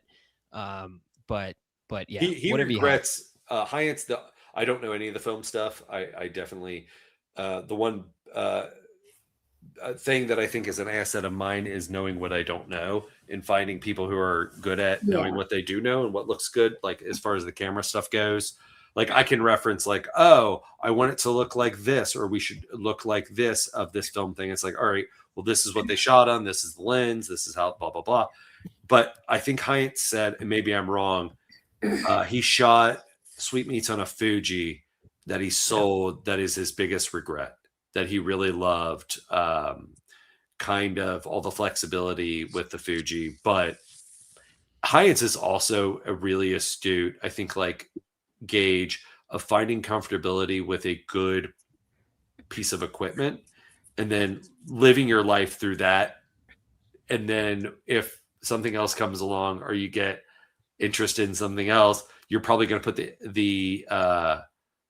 you're going to study that for a while. Like Heinz is very much a review person where he'll go through and try to find like people's reviews of like, it's besides like black and white hate and love, where he'll be like, all right, what are these reviews saying that they were trying to shoot? What am I trying to shoot? What am I going to use? Yeah. So Fuzzy is my tech person. So we actually shoot on a Nikon ZR. Yeah. That's fine. Yeah. Yeah. So it's kind of new. So of course it's not, approved by Netflix, but we shoot on it anyway. But we have a question here. Are there alternatives to Netflix and YouTube to put movies that you're aware of? Oh, so many. Yeah, Tubi is number one. If you actually that's like a streaming platform. I think it's pretty easy to get a movie on Tubi. YouTube, honestly, if you're making your first thing or if it's micro budget, whatever, just throw it up on YouTube. That's how Backrooms got started. I can't. Who directed Backrooms? Curry? No. Curry did Obsession with Kane. Yep. Well, yeah. Well, but Curry doing Milk and Cereal. So if like Hunter I love was here, that was so YouTube. Hunter, They both started on YouTube, right? Yeah, they did. What's his name from Backrooms? Kane. Kane something. I can't remember, but he started. Sorry, he's great. But Kane Parsons. Kane Parsons, yeah. Or even Weapons Yeah. is Zach Krieger. Started on YouTube. Whitest Kids You Know started there. Like, just upload stuff. Let people see it. If it gets enough attention, you'll eventually get. Well, that's right. That's the age old thing of like, why are you creating it? And it goes to another Robert Rodriguez thing. It's like, if you're creating it because you want to create the thing, and if part of your impetus is making it is to entertain, you are kind of baking in, you're not selling out. You do have an audience in mind, right? While you're making the thing. So marketing, that's another stage. Don't let those stages be the reasons that stop you from doing the fucking thing. So yeah, YouTube, don't be precious. Show it off. Look at the feedback. Take it with a grain of salt. Again, I know that takes a lot of therapy and possibly medication to like get through sometimes. To have your mental health in a good place that you can read. The worst thing is no comments. It's funny to hear about people talking about bad comments, looking at those zero clicks. Yeah. The 0 clicks, the 0 likes, the 0 comments. But also to mention to Judah's question is Tubi, Pluto. Oh my gosh. Tubi, all your friends are dead. SRS had the rights. We got them back. We're going to throw it up on YouTube. If that gives you any indication of trying to have it for an audience that we're not looking to monetize, but we're looking for eyeballs. Timmy Barron is very much connected with Finger on the Pulse of trying to answer that question. I think we are in the next boom of indie film. And I think absolutely. But I think now with Obsession and Backrooms, that solidifies it. Horror always is the first person to open the door of like whatever the kind of the swing of things are, the way the pendulum. I think it's Terrifier that really, started the whole for horror. shift. Yes, yeah, it was Terrifier. Nirvana, the band, the show, the movie, like that was another one. Like there is a really nice resurgence of indie film. I could never answer what the way people were going to access it was. So in the 90s, that answer is VHS, like 100%. It is videotape and colleges but the thing that was always part of those is the accessibility to the filmmaker. Mm-hmm. So when you had like your Rodriguez and you had your Tarantino, they were being paraded out and you could hear from the mouth of whether you liked it or not, why they made the thing they made. And so I think that accessibility where it doesn't seem like a god made it or like it was this benevolent thing. There's a person Kevin Smith, man, the same thing too. 100%. Spike Lee, any of those independent auteurs, even like a Brian De Palma, like you go back, or even Lucas or Spielberg, these guys that's it's not talked about. Spielberg is from Cincinnati, and like I don't know if that's of his own doing that he don't shine a spotlight or the city doesn't, but like we live in an area where we're making our movies where bands feel like they're cursed, like independent artists can't leave. So I say, yeah, Tubi, Pluto. Bloodstream is a new horror streaming service that just came up. These places, Shudder. Yeah, Shudder, incredible. Yeah, weigh your what you have, where you're at in your stage with what you're submitting to. Also submit to everything. Everything. But don't. Every creative has to be delusional this much, right? To be your own hype man. I mean, but I'm saying it has to be at least. But like, there's a level where that bar gets code red, where it's just like you're Delulu, like you're Real Housewives, like you are insane. well, they that made shit it. sells, man. But you know what I'm saying? Thank It's you. just like some people are just like, why hasn't Shudder picked up my 90-minute all doll version of the Carpenters movie or whatever? Like that is a low budget kind of a bootleg thing that exists. If anybody look it up, it's fantastic. It's the Karen Carpenter story, but it's done with Gratuitous nudity. It's so good. Yeah, there is. Really? I've never seen it. Oh, it's fantastic. It's fantastic. It's so good. It's such a creepy movie. But What, doll? yeah. No. There's an unauthorized biography of Karen Carpenter's story, but it's done with Barbie dolls. Oh boy. It's from like the early 90s or the late 80s. It's all on Really? VHS. I'll send it to you. It's got to be on YouTube. Again, it's got to be on YouTube, right? That's the highway of the accessibility of things. But like also past media, Tubi has like the canon pictures that are all on Tubi and stuff, or the horror movies. Like you can get a taste of all these different flavors. TNT, the Mr. T syndicated show that he did after A-Team that ran like 4 seasons, which is phenomenal. Had no idea it existed until like hopping on Tubi and finding it. So, Meatballs 2 is on Tubi. so did you guys hear that Rhonda? I believe her name's Rhonda Shear, the one that used to do USA Yeah, Up All Night. I love her. She has her own kind of show / channel. Yes. And Yeah, she's and been John- asking for people. John Brennan, who kind of got, he's a Trauma alum, who kind of got Joe Bob in The Last Drive-In up and running as a producer. He is the person who's behind Rhonda's new show. That's great. You know, my friend actually, I've worked with her on a couple of things. Jessa Flux, she's a trauma. Yeah. She's in trauma. She just did a whole thing with Rhonda. So Rhonda's been doing like another thing. They're asking for submissions of movies.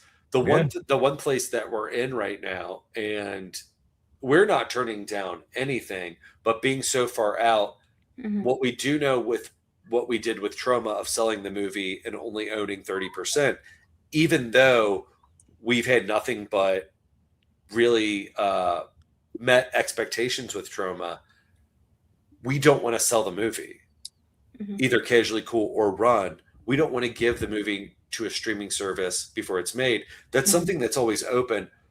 But the one thing that I said, the accessibility of filmmakers, I don't know how the indie boom is going to happen now unless you're Nepo babies like Curry Barker and Parsons.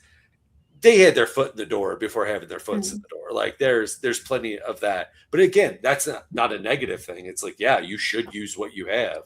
Yeah. Absolutely. To get in. But for us, I think at this stage, we don't know where it's going to go unless someone swoops in and makes such an awesome offer that it makes sense. Our plan is to try to 4-wall Casually Cool and Run and have possibly a double feature of 2 different kind of movies, a comedy murder mystery, and then the late night movie, the second movie being this horror slasher movie. And I think especially Run is like that is a theater experience. I think there's just on the nature of being horror alone, but it is such a communal.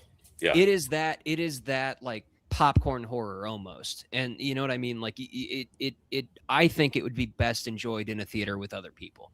Like that's what I think. But that's not to say that like Joe Bob, whatever he's doing next, Rhonda Shear, whoever's hosting like a horror movie. I mean, Sven Gullian, Chicago.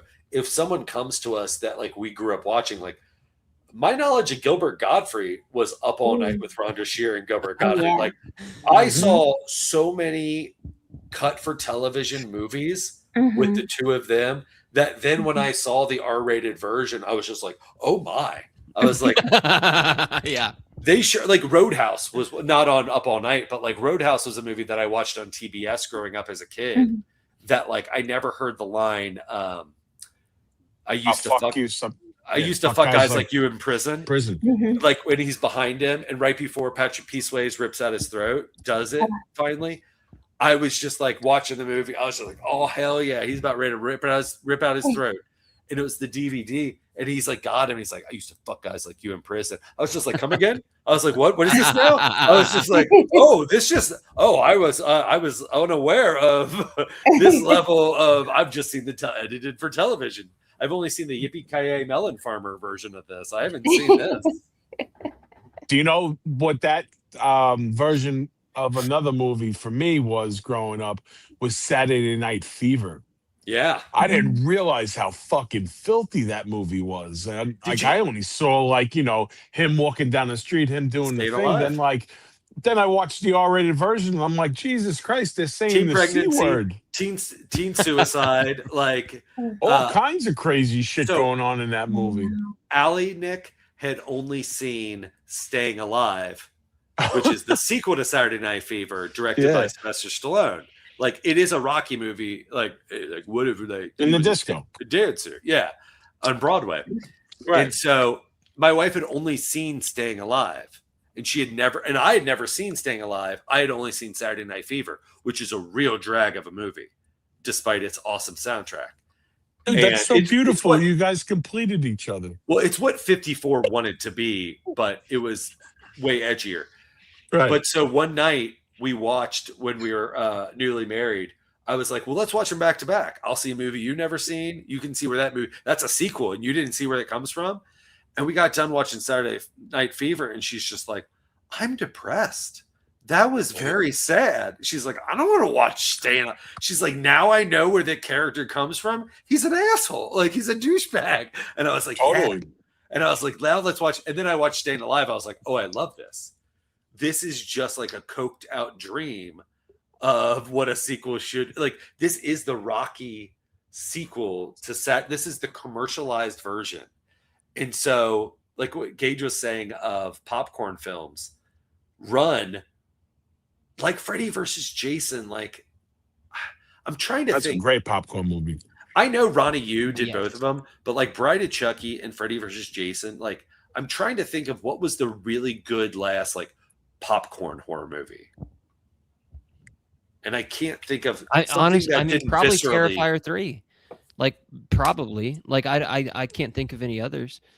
Like I don't know, but that is such like an early 2000s, early 2010s thing. Yeah. But that is something the early like Final Destinations and stuff. Yes, like, great example. Yeah, that's Final a great Destination. Again, you both.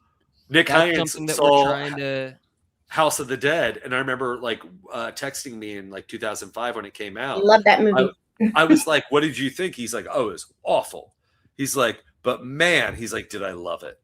He's like, "I ate like 2 bags of popcorn and just like it was such a good like." It's when I say awful, I mean like, what are the expectations? What is it trying to do? Like, especially now. If we're going to say, and not in a disparaging way, like elevated horror or what falls underneath that, there may be things that like, hopefully when Run ends that stay with you, that make you want to watch the movie again. But I think the main impetus of what we're going for at the end is that, again, that wrestling feeling of just like where Jason's holding Freddy's head and it's just like, no, Jason won. He's holding his head. And people are like, no, Freddy's winking. Freddy won. Mm-hmm. I love that. That's like that was for like fans. You said, man. That was both. Yes, and he said, "Oh, it was awful. I loved it." Then it was great. Like Yeah. I don't like that. I don't like. I don't know. If I had fun watching a movie, it was a good movie as far as I'm concerned. Like I don't care. Tim I'd Robinson have ball movie. with it. Tim Robinson movie Friendship. This will Yes, just be and- another oh, example. Loved it. Me, Eric Hunter, and Nick Hyance had a mandate night and went out and saw it. And we're all Is that with Paul Rudd? Paul Rudd and Yeah, Tim yeah. Robinson. Oh, We're all I loved it. dying. So I worked at Second City when Tim Robinson was there. Brilliant. We all were dying. Movie ends, and we're just like, oh man, so good. And Hunter's like, hated it. And we're like, no, you were laughing the whole time. He's just like, yeah, but I didn't like it. And we're like, so we still like bust his balls. So like, what does it mean then? Like, you didn't like the, like, you were laughing the whole time. He's like, yeah, but it wasn't a good movie. But Wrong, incorrect. but that's what's great is like films are so subjective and you're so objective to them that one of my favorite pastimes, if anybody watches Sweetmeats and they post a review on Letterboxd, I will read it, I will respond. And You got to respond to everything. I love it. That is my version of, if anybody grew up with the IMDb chat boards of talking about movies, that's the closest thing for me of that. I haven't In Letterboxd, yeah. yeah.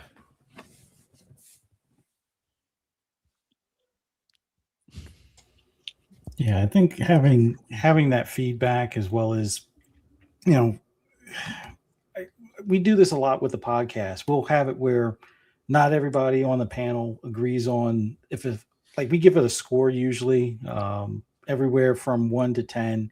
And sometimes we get made fun of because a lot of movies wind up falling in the 7 crowd. And I always look at that as, yeah, that's a film I can recommend.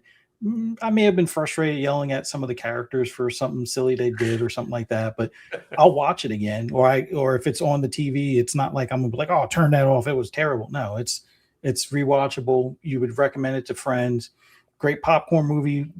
For me, the popcorn movies are the ones where you can turn your brain off. It's like, oh, I don't have to worry about them looking for clues or plot holes, things like that. It's like, it's enjoyable, keeps you on the edge of your seat, or it's like, or it keeps you engaged where you're like, oh, don't open that door. Don't go in that basement. Why are you investigating the sound that you hear in the basement kind of thing?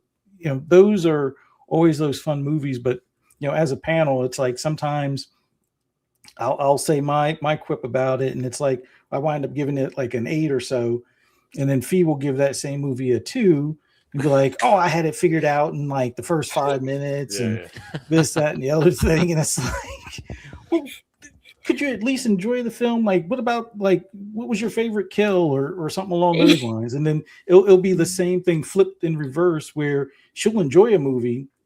And there was one we tend to like, you know, give her crap about. Dead and like Breakfast. It's one of her favorite movies. And it's like, I kind of look at it as like Timu Scooby-Doo in a way, at least how the early part starts. I mean, it's not a bad movie, but it's like she hyped it up as, oh, this is going to be a great popcorn movie. You're going to want to rewatch it. Everybody's going to want to watch it again. And I'm like,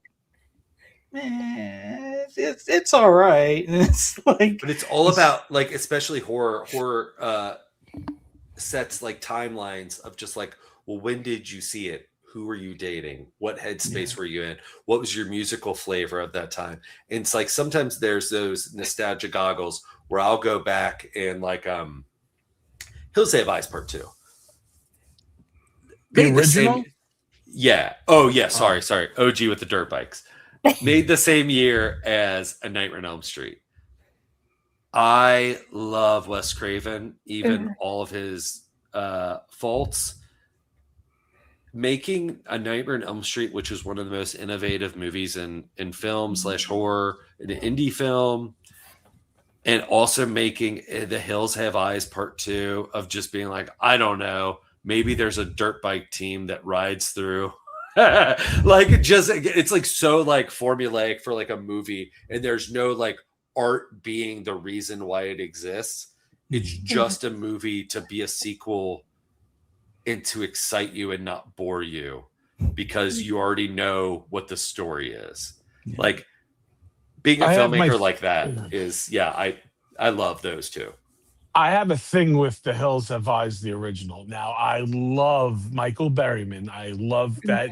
It really doesn't take much makeup to get that man to do what he's got to do. Yeah. He's a brilliant man. Yeah. I met him. I've talked to him. Like, he's really nice and everything. And there's no dissing on the original Hills Have Eyes. But the remake of The Hills Have Eyes takes that original concept and made a better film. I feel the same way about Suspiria. So, Mm. You know, and I know that is travesty. I'm not an Argento. So, Suspiria is not a Giallo movie. I still haven't seen the original or the remake of that. The original's I've fantastic. only seen the remake. So Yeah, no, I've never seen it. but you go back and you watch the original and you hear the Goblin score, and then you see the visuals, and it's just like, holy shit, you influenced. I mean, Don Coscarelli in Phantasm, for me, is the number one of just like, you don't have a lot of what Coscarelli's doing or what he decided how to lean into horror than with Argento and Suspiria. But the new Suspiria, from a storytelling point of view, yeah, you don't have that beautiful red and blue and that 70s and the synth and blah, blah, blah. But what you do have is the thing I was missing in the original, which was the story of the three witches and like why it's the dance studio. What is the kind of like Hansel and Gretel, this age-old evil. They explain it. They explain it better. Yeah. Like I bitch about Zombie doing Halloween, but the difference is Zombie explained the evil in a way it's just like that. That's the reason why he did it. Like, But like Suspiria, the original movie was rich with this history. Like if you watch that, if you watch Inferno, if you watch, I always blank on the third one with Ozza of the Three Mothers trilogy. But you get it in the first film, and it's not muddy, and it's rich with the novelistic like mythology the remake does. But again, there's plenty of people that didn't like that.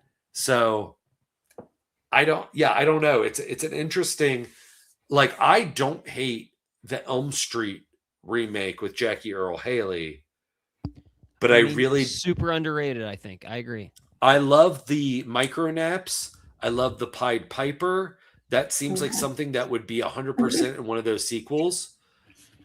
The thing I don't like is redoing the Wes Craven practical scenes with CGI. Yeah, no, and that was good. Having them clearly look worse. Yep. Even the makeup though, too, dude. Like that makeup went so long for what it did, and then all of a sudden you put the makeup on Jackie, and I feel like all the money in the world couldn't make him look better than what they did with Freddy back in the day. And even was that not CGI?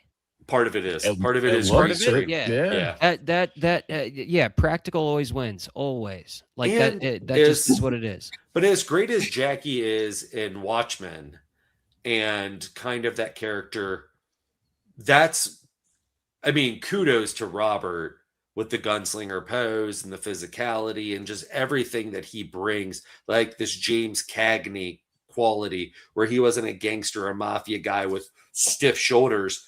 Jackie Earle Haley should have also fit, like if I was putting money down in Vegas with that, but he looks stiff. He's always like very like straight shouldered, like it's very robotic.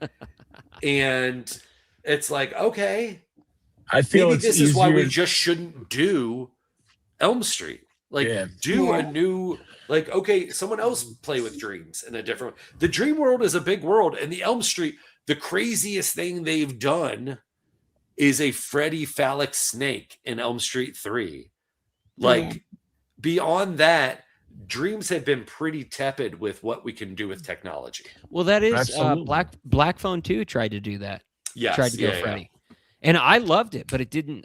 People didn't respond well. So no. What are you gonna do? You know, too, like it's very big shoes to fill. Yeah. You can put a dude, you know, obviously the Nick Castle versus the tile of Maine, you have a normal looking guy versus a 7-foot guy. And then, like, the evolution of Jason, the guys get bigger, but you only had one Freddy for 9 movies or 10 Yeah. movies. Like, dude, to replace that guy, like, that's why Robert Englund is a fucking icon. Like, he was Freddy all those years. So God bless anyone that tries to step in those big shoes and pull it off, because if you do, you better bring more than your fucking A game. Yeah, right. Yeah, but that's why Robert Englund said he wants a prequel. I wouldn't mind seeing a prequel. I want to see anything. I want to see anything from Nightmare. I want to see anything from Friday the 13th. The greed behind both of those like franchises that fucked us as fans. I'm always going to be a fan first. Like, we deserve so many more movies from them, where versus, the Texas Chainsaws are getting rebooted every fucking 90 days. And so is like Halloween. Like, we've gotten it rammed down our throat. Like, in these last 5 years. What do you want, Nick? Do you want the Amityville of fucking sequels?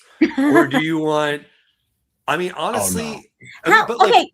Let's talk about that. Let's talk about the Amityville real quick, because I'll say this about the prequel for Nightmare on Elm Street. DJ Qualls, I'll take to my grave. DJ Qualls needs to be Freddy in the prequel. But I love that. That's cool. The Amityville. How many have you actually gotten through of all the Amityville? Oh, it's not many. Not the many. First two, Nowhere near what they put out. Yeah, I think now they're doing the Amityville Shark. Plays a role in part 2. So Rod Steiger, unless I'm completely wrong here, plays the priest. Steiger, is in the first one. I think Burt Young, right, Paulie, is in the is second in part one. 2 with Diane Franklin. Yeah, and so I like part 2 better than the original, to be honest with you. Agree, minus no smoke show. I mean, Brolin and Margot Kidder are just the sexiest they've ever been in that movie. And but you know what though? Diane Franklin is hot in the second one. But she's Last American Virgin. Yeah, I mean, if you didn't fall in love with her, she's having sex with her brother in the fucking second one, so that's kind of like fucked up. So that's why. It's look, I watched the Taboo series growing up because my dad had them on VHS, but I've seen it too. But like, it's rough. Yeah, there's so many Amityville fucking movies. There's way too many. It kills me that there are only 12 official Friday the 13th, and they've been edging us for that 13th one now for quite a while. Mm-hmm. Mm-hmm. And now we're getting the Crystal Lake show, which I don't know if anybody listening, you have to be under a rock, like know what it's going to be about. But I'm going to tell you right off the bat, my take on it. This is going to be the saddest fucking miniseries that you've ever seen, because it's going to take 8 episodes for some mongoloid boy to drown. I'm going to tell you, it's Adam Marcus put it. God, I hope I'm quoting something that we didn't say personally and not on publicly. He was just like, "You want to do what?" Because he knew he was. I mean, being someone who's part of the Friday franchise, they went to a lot of the creators and picked their brains, and he's just like, "You want to like? That's not fun." It's like, you just want to like for like 8 episodes. It's like, okay, that's a lot. But honestly, that's what Platinum Dunes did well. And if Hunter were here, he would sing the praises of the Friday the 13th Michael Bay reboot. I like that one. I think that wasn't too bad. They put the first great. They put the first 4 films. And the first 3 to 4 in the 20 minutes, and they make him an underground. But also they're cribbing, like, doesn't that feel a little bit like Hills Have Eyes? Like, doesn't that feel a little bit like John Rambo, that they're trying to emotionally manipulate us with other franchises that we're aware of? Like, but that's fine. I love that. I'm just manipulate me. And I know it's hard to get people to see it, but that's what we're doing. Just make a new character. Allegedly, Jason Voorhees lives underground, and he has a secret compartment that he can. All right, Fee. If you could be given. All right, Evil Dead. This is a game that me and Nick Hines used to play. Uh-huh. If you're brought into the boardroom and you were offered an IP, what would your number one IP be that you could helm? Help? Helm, This- like you'd be in yeah. control of making the new one up. Say like Let an me Evil see. Dead Wrath. Of the series, Yeah, making the new one up. yeah.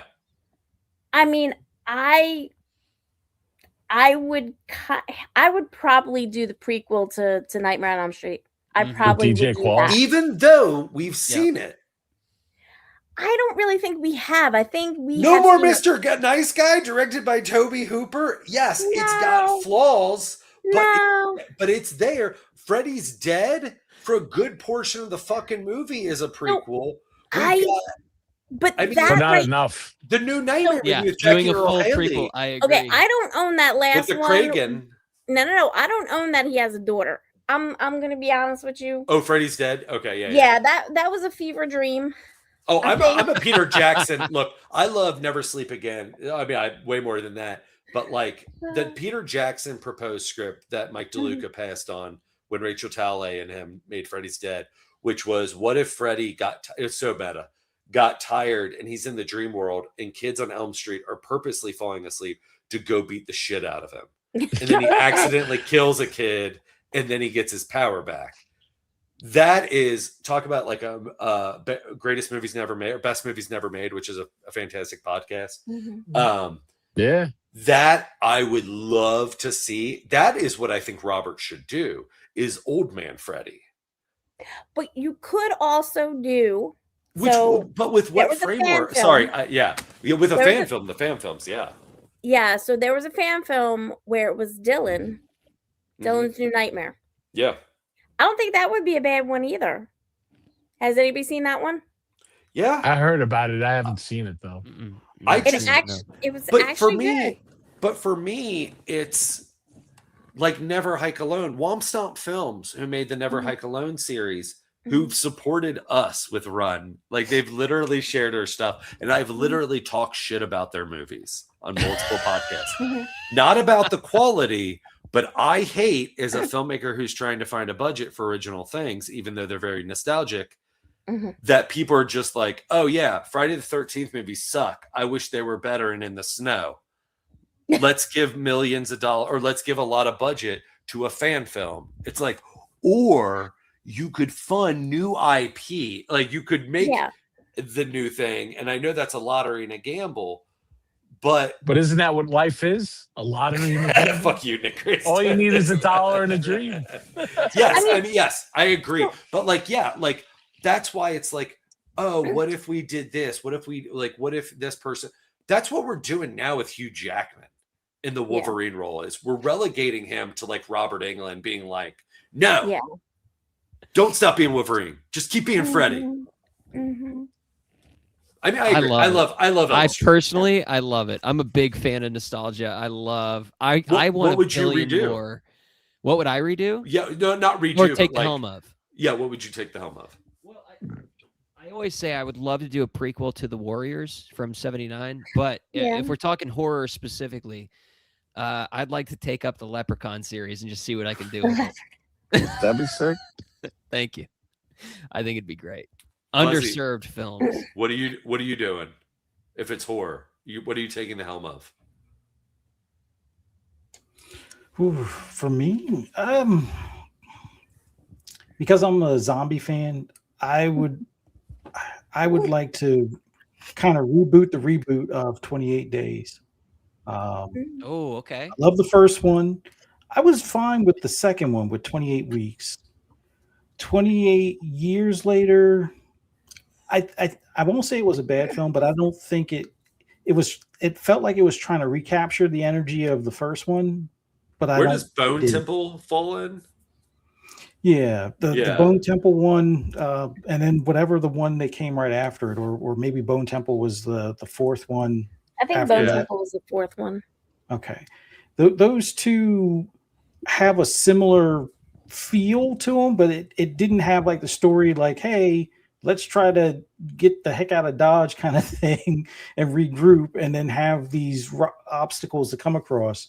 That last one was more like, hey, the world is screwed. Let's just fuck shit up kind of thing. And I don't know how long that would last. And then the one just before that, it seemed like it was kind of like an isolated small town type of deal, going to the mainland where things are still kind of screwed up, and then now there's these alpha predators out there that don't wear clothes or whatever. But it felt like they kind of, I won't say went off script.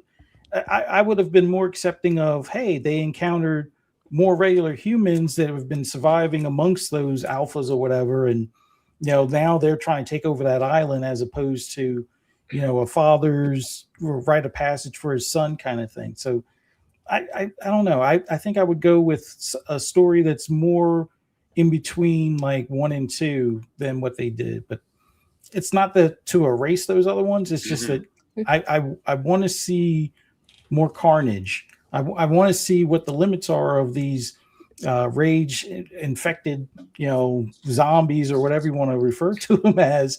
They have to have some sort of endpoint, and then does things flare up again because there's carriers out there, like from the second one with the mom and the son, and then you have to go through that whole infection period all over again type of thing. I'd like to try something more along those lines, because I'm fascinated by the implementation of the fast zombie that eventually slows down because of deterioration and things like that. So that's cool. Fee, if you are not Phantasm, somebody said. That's Great my answer. Phantasm is your answer? Yep. Oh, it's my answer. Okay, but it's a mini series. I wouldn't do it as a.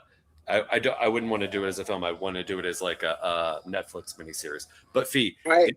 if you've never seen or read Innovation, Howling. That's a great answer. Sorry, but Howling. Howling. But specifically just number 2, Your Sister's a Werewolf. Your Sister's a Werewolf. Yeah. With Sybil but Fee, if you've never read, Innovation did a series of comics in the 90s connecting with Freddy's Dead.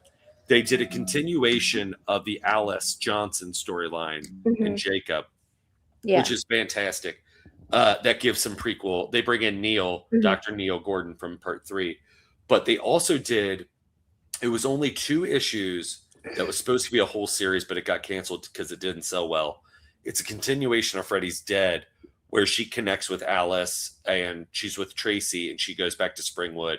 And she keeps on having flashbacks, like living flashbacks of her dad, of Frederick, killing the kids when it happened. So she's kind of like, it's a little bit of a quantum leap, stuck between 2 worlds, because she's like in Freddy's head.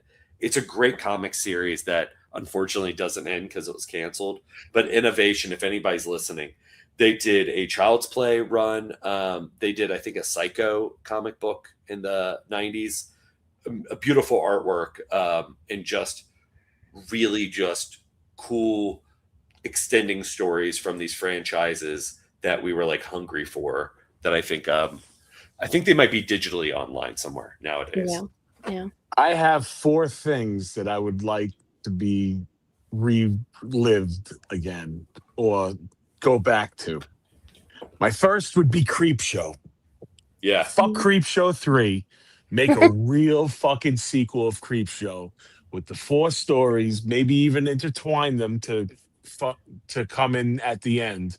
I think if you made a really solid sequel, it'd be awesome, and have some cool writers involved with that. I'd love to see a sequel to They Live. That would be amazing, especially in the climate now. The Roddy Piper one? Yes. There was another one with the same name. Yeah, no, They Live, the Carpenter Piper. It's Alive. I would love to see a remake of It's Alive. Yeah. Definitely. Creepy Baby. The Killer Baby. Yeah, not Norris Baby. What was it called again? I forget the name. The Killer Baby or whatever. And Basket Case. Oh, Basket Case. A Basket Case, yeah. Those I would love to see those redone or Basket continued. Case or is whatever. also in the same like vein of how we make movies. Kind of like that guerrilla way of just like, what are you going to lean into? It's like a big idea and it's just like gonzo. I tried to make a musical out of Basket Case when I was living in Chicago. Oh my god, that'd be so fucking great, dude. Because it's basically like you get to have Little Shop of Horrors. It's the same mechanics.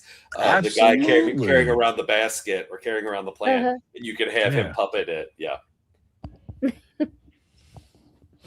So those of you who are listening, we have Seed and Spark right now for Thank you, our Nick. movie called Good Run. job. There are so many cool perks that are available right now.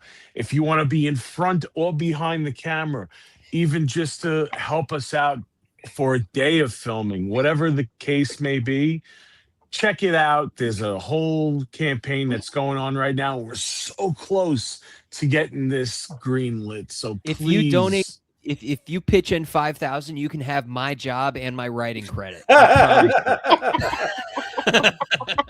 promise. I'll even go out to dinner with one of you if you want to donate. Me to, and Nick like, will take you to dinner. thing. You can have our jobs. Absolutely.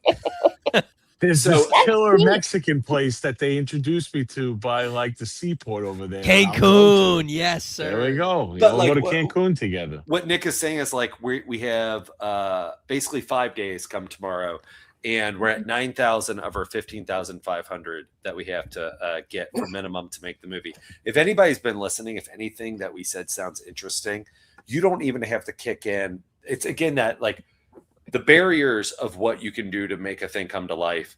You can always set up your own borders and your own walls to get over. But like, oh, I could only give $20 or, oh, I could only do 40. Like, that's not that much. That won't help them. If 100 people give that, like $40, That helps. like the, let me look at the incentives. I think you can get a screener of the movie, which is when people ask like, well, how can I see your movie?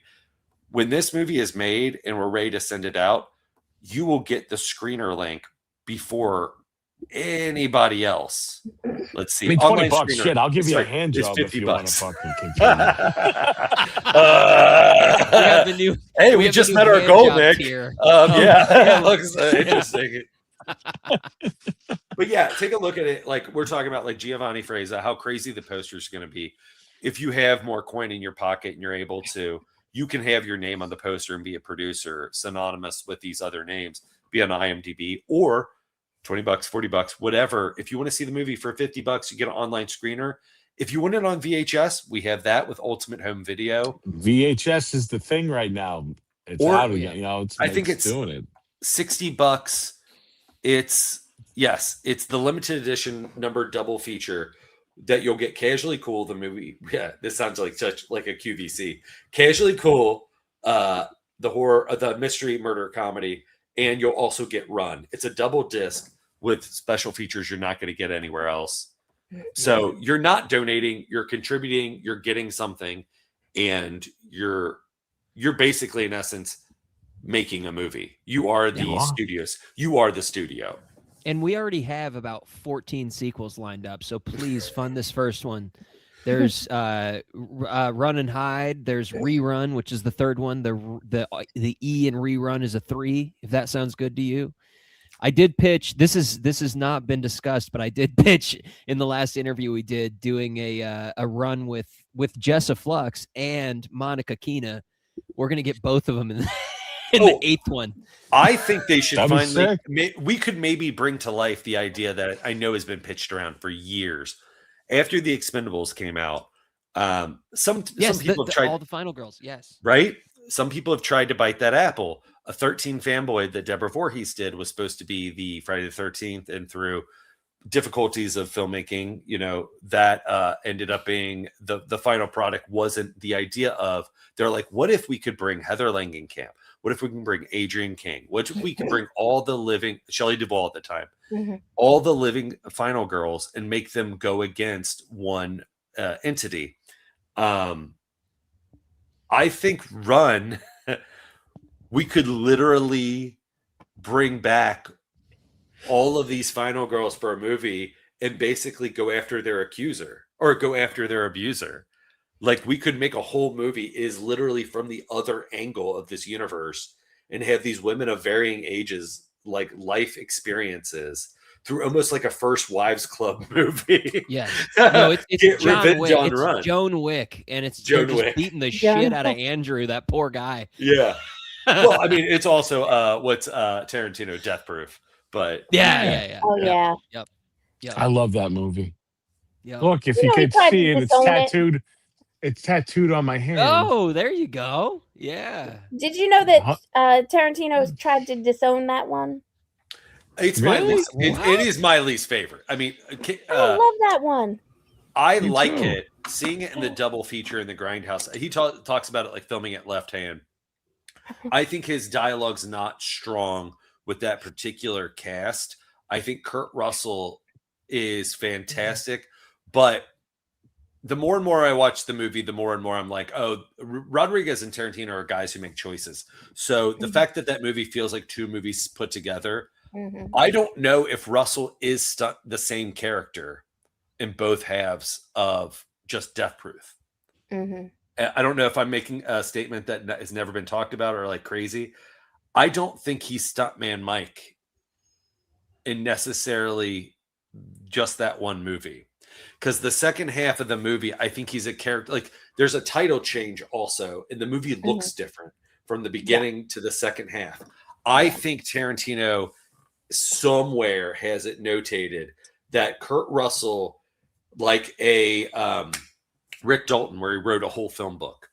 I think he thinks Kurt Russell's actor character, who played this exploitive grindhouse-like character, who drove this car and killed people in the 70s in movies, was in two movies that were basically looked like the same character, but weren't the same character. And then I think both of those movies together within one movie and didn't explain any of that.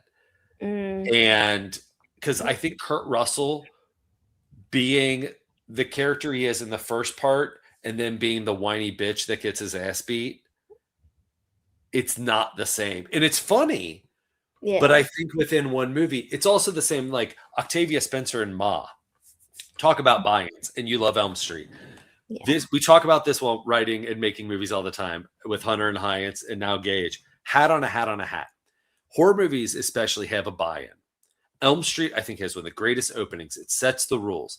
If this person in this dream hurts you, you feel the ramifications when you wake up. That's all the buy-in of the supernatural that you need. Everything else just enriches. The movie Ma, she's like, I'm crazy. I'm clearly crazy, but in this world, the suspension of disbelief has to be that these kids are so hard up that they're willing to overlook her very apparent crazy neediness. Yeah. To go because they can't drink anywhere else than in the basement of her house. Okay, that's the buy-in we give it as eating our popcorn. We're not going to judge it too much. We're like, because we want to see the movie. We want to see Octavia Spencer eat the scenery and kill these kids. Now, when she does one thing that's kind of fucking crazy, that's where my suspension of disbelief goes away. Because those kids are like, no. Like in the age of cell phones, with social media, with connecting to people so quickly, there ain't no way. So the only way that I'm going to believe that movie is if they somehow come up with a way that she either kills them, traps them, keeps them silent, while then she brings in a new batch of kids to party. It can't be the same batch of kids that are letting her be crazy because they ain't staying there. But that's how I feel about like when we're writing stuff. If ever like we put something together and it's just like, oh, this is a cool scene. Yeah, but this doesn't follow our own rules that we've started putting together. And to me, that is just a hat on a hat on a hat. And you're going to eventually dilute it so much or not like it that you don't even remember the initial reason why you started making it. Interesting. All right, so we have the scene in Spark. What are your future plans, not just with the funds that come in, but with the movie itself? What is your hopes for this? Oh, 10 sequels. I hope it takes up. I'm sorry, did you not hear? Okay. No, make no mistake, I'm in this to make money. So I want 10 sequels. I want Halloween costumes. I want I everything. want to buy a house in Kentucky that I could just go and fuck around when I Yeah. want to. Hey, I got a couch, buddy. You want to come stay? But Oh, dude, now see what happens? You know, kids, this could be you. 3 sequels. This guy's offering This me is a couch. cautionary tale. This could if be you you. don't- hey, if you give, I'm gonna say 1,000 to the Seed and Spark, you can come stay on my couch for the duration of filming. Not just and be there Nick, every day. anybody. It's complete No, strangers. anybody. But you have to couch spoon surfing. Nick Greystone on that You are couch gonna be. because Hey, it's that's my hey. couch now. For 3,000, you can spoon Nick Greystone. I'll tell you that right now. God, There what a we good go. salesman. What a good salesman. That's why you fit us. That's why you fit Gage. I mean, it's creep tapes. That's what we're being like. Gage, you be a stranger. Come stay on Gage's couch. Yes. We'll film it documentary style. That's the next thing Yep. we're making.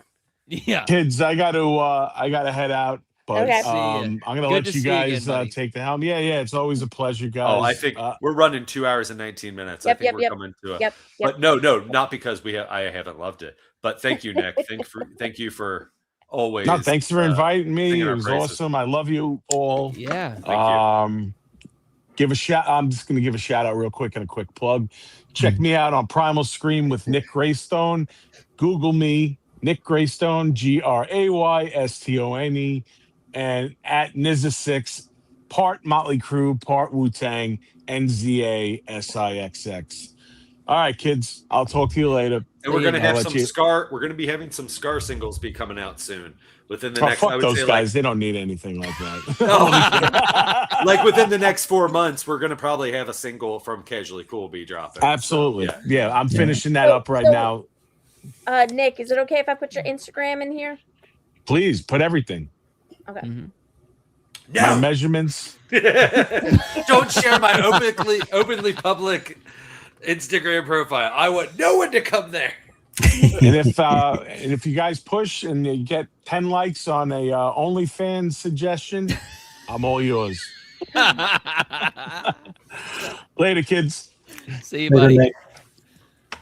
But I genuinely, it is. Yeah, sequels would be lovely, but I do just hope that people enjoy it. That's it. If people watch it, I love that. If people have a good time, I love that. That's Real all I want. question. Like, I mean, I know my answer pretty much to this, but like, we make Run, it gets picked up, and say A24, just neon A24 or whatever, Blumhouse. They're just like, we want your next thing to be. I love that his camera's still on. We want your next thing to be Run 2. And maybe the only permutation they put on us is just like, it's just got to involve Run, The Mask, or whatever, and whatever storyline you guys want to do, you do. Of course, I say, yeah, we do it. But like the artist side of it, like being like, oh no, I gotta, like nobody else is making the sequel immediately. I think we would. I think we'd be like, oh yeah, who cares what up? Easy, Like, yes, yeah, without yeah. a doubt. Oh my God, yes. I'll sell out for very little. But it's not selling out because in this day and age, there's no such thing as selling out. It's only recognizing buying and in. implementing. Yeah, exactly. Greed is good. Yes. Do you think he's gonna leave his phone on, pointed up, and like go to sleep, and we're gonna start Yes. hearing him snoring? Yes, without a That'd be doubt. awesome. Hey, let's just see what happens. Well, so I just Hey, wanna- let's stay here all night. I mean, let's make it jetpack. So what? I just want to ask one last question before you leave and stuff, because I know this is for some filmmakers. This is, leverage to get distribution or leverage to get their film out. And some filmmakers say, no, I just want to go to distribution. Festivals. In my limited experience, the quick answer to it is with our first film, All Your Friends Are Dead. We submitted it to horror festivals, and you can ask for feedback on, say, like Film Freeway, which is a great asset. Everybody should use it. I don't think you should spend a ton on festivals if you don't have that capital or whatever of people who are giving it to you. So submit to like free stuff as much as you can to get eyes and ears. But like after submitting All Your Friends Are Dead, a movie that has faults, many for $5,959. We got rejected by horror festivals, and when we got feedback, most included, it's more of a comedy. And we know that our audiences that come to see movies at this level of a budget are looking for something else. And like, if you look at the horror movies that get crowdfunded for similar amount of budgets, I'm not saying like, oh, woe was me, but to mention that trauma thing is those movies are playing that other 80s angle where it's just like, or 70s, where you're just like, ooh, I bet you I see that girl naked. And it's not like, I'm not yucking anybody's yum. It's just like, yeah, it does suck for like some festivals that are very expensive, where we're like, hey, you know what? I think an audience would also dig, as we've called it, a popcorn film. Mm-hmm. Like, it doesn't have to be grotesque. It doesn't have to be like, oh, fuck, we all turned away. And we like, right. Okay. Suspiria, the newer one. This always happens. Terrifier 3 or whatever. Oh, recent screening of Terrifier, people puked in the aisle. Like, people are fucking tossing their cookies. Like, it's just marketing. Yeah. Like, so I don't think we're ever going to do that. Festivals. Yeah. But again, that goes like the same thing we were saying earlier, like with the delusional thing. Is it worth spending $1,000 in festival submissions when your movie costs $500? Probably not. Yeah. You should probably find other means. Like, I'll say this, our local movie theater, Esquire Theater, with All Your Friends Are Dead, when we didn't get in festivals. It's our independent theater house next to UC, University of Cincinnati. On a whim, I emailed and I was just like, we would love to have a premiere of some sort and do some showings. And they're like, you can rent the theater for like $300 a night. And here's the calendar. Or if you go with this deal where we get 50% of the tickets, there's no rental fee. And we were like, Nick Hyance wrote back to me separately in an email chain, and he quoted one of our favorite quotable things, which is Jay and Silent Bob Strike Back. He's just like, man, if I knew that showing movies in a real movie theater was this cheap, I would have been showing movies in movie theaters for years, which is a change on the line of, man, if I knew that stealing monkeys was this easy, I've been stealing monkeys for years.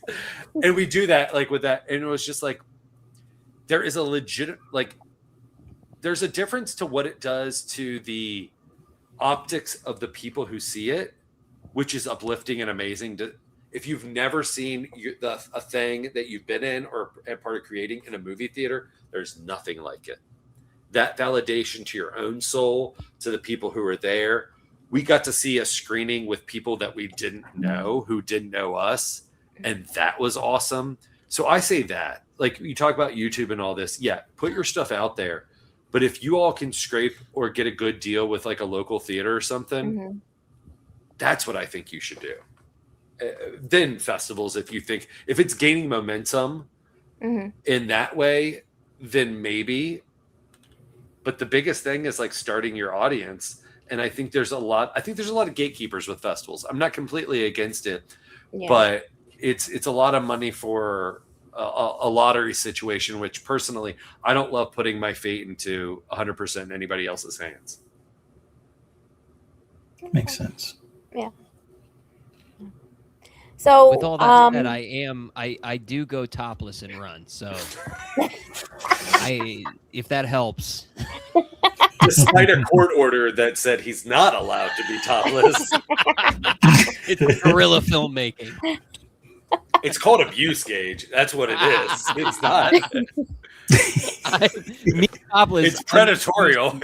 Yeah. Everyone else. Yeah. I love it. This is the only podcast we've not joked about telling Gage to take off his shirt, about how good looking he is compared to the rest of us. So I love that he flipped it on himself, and then I'm going the other way. Yeah. Yeah. Yeah.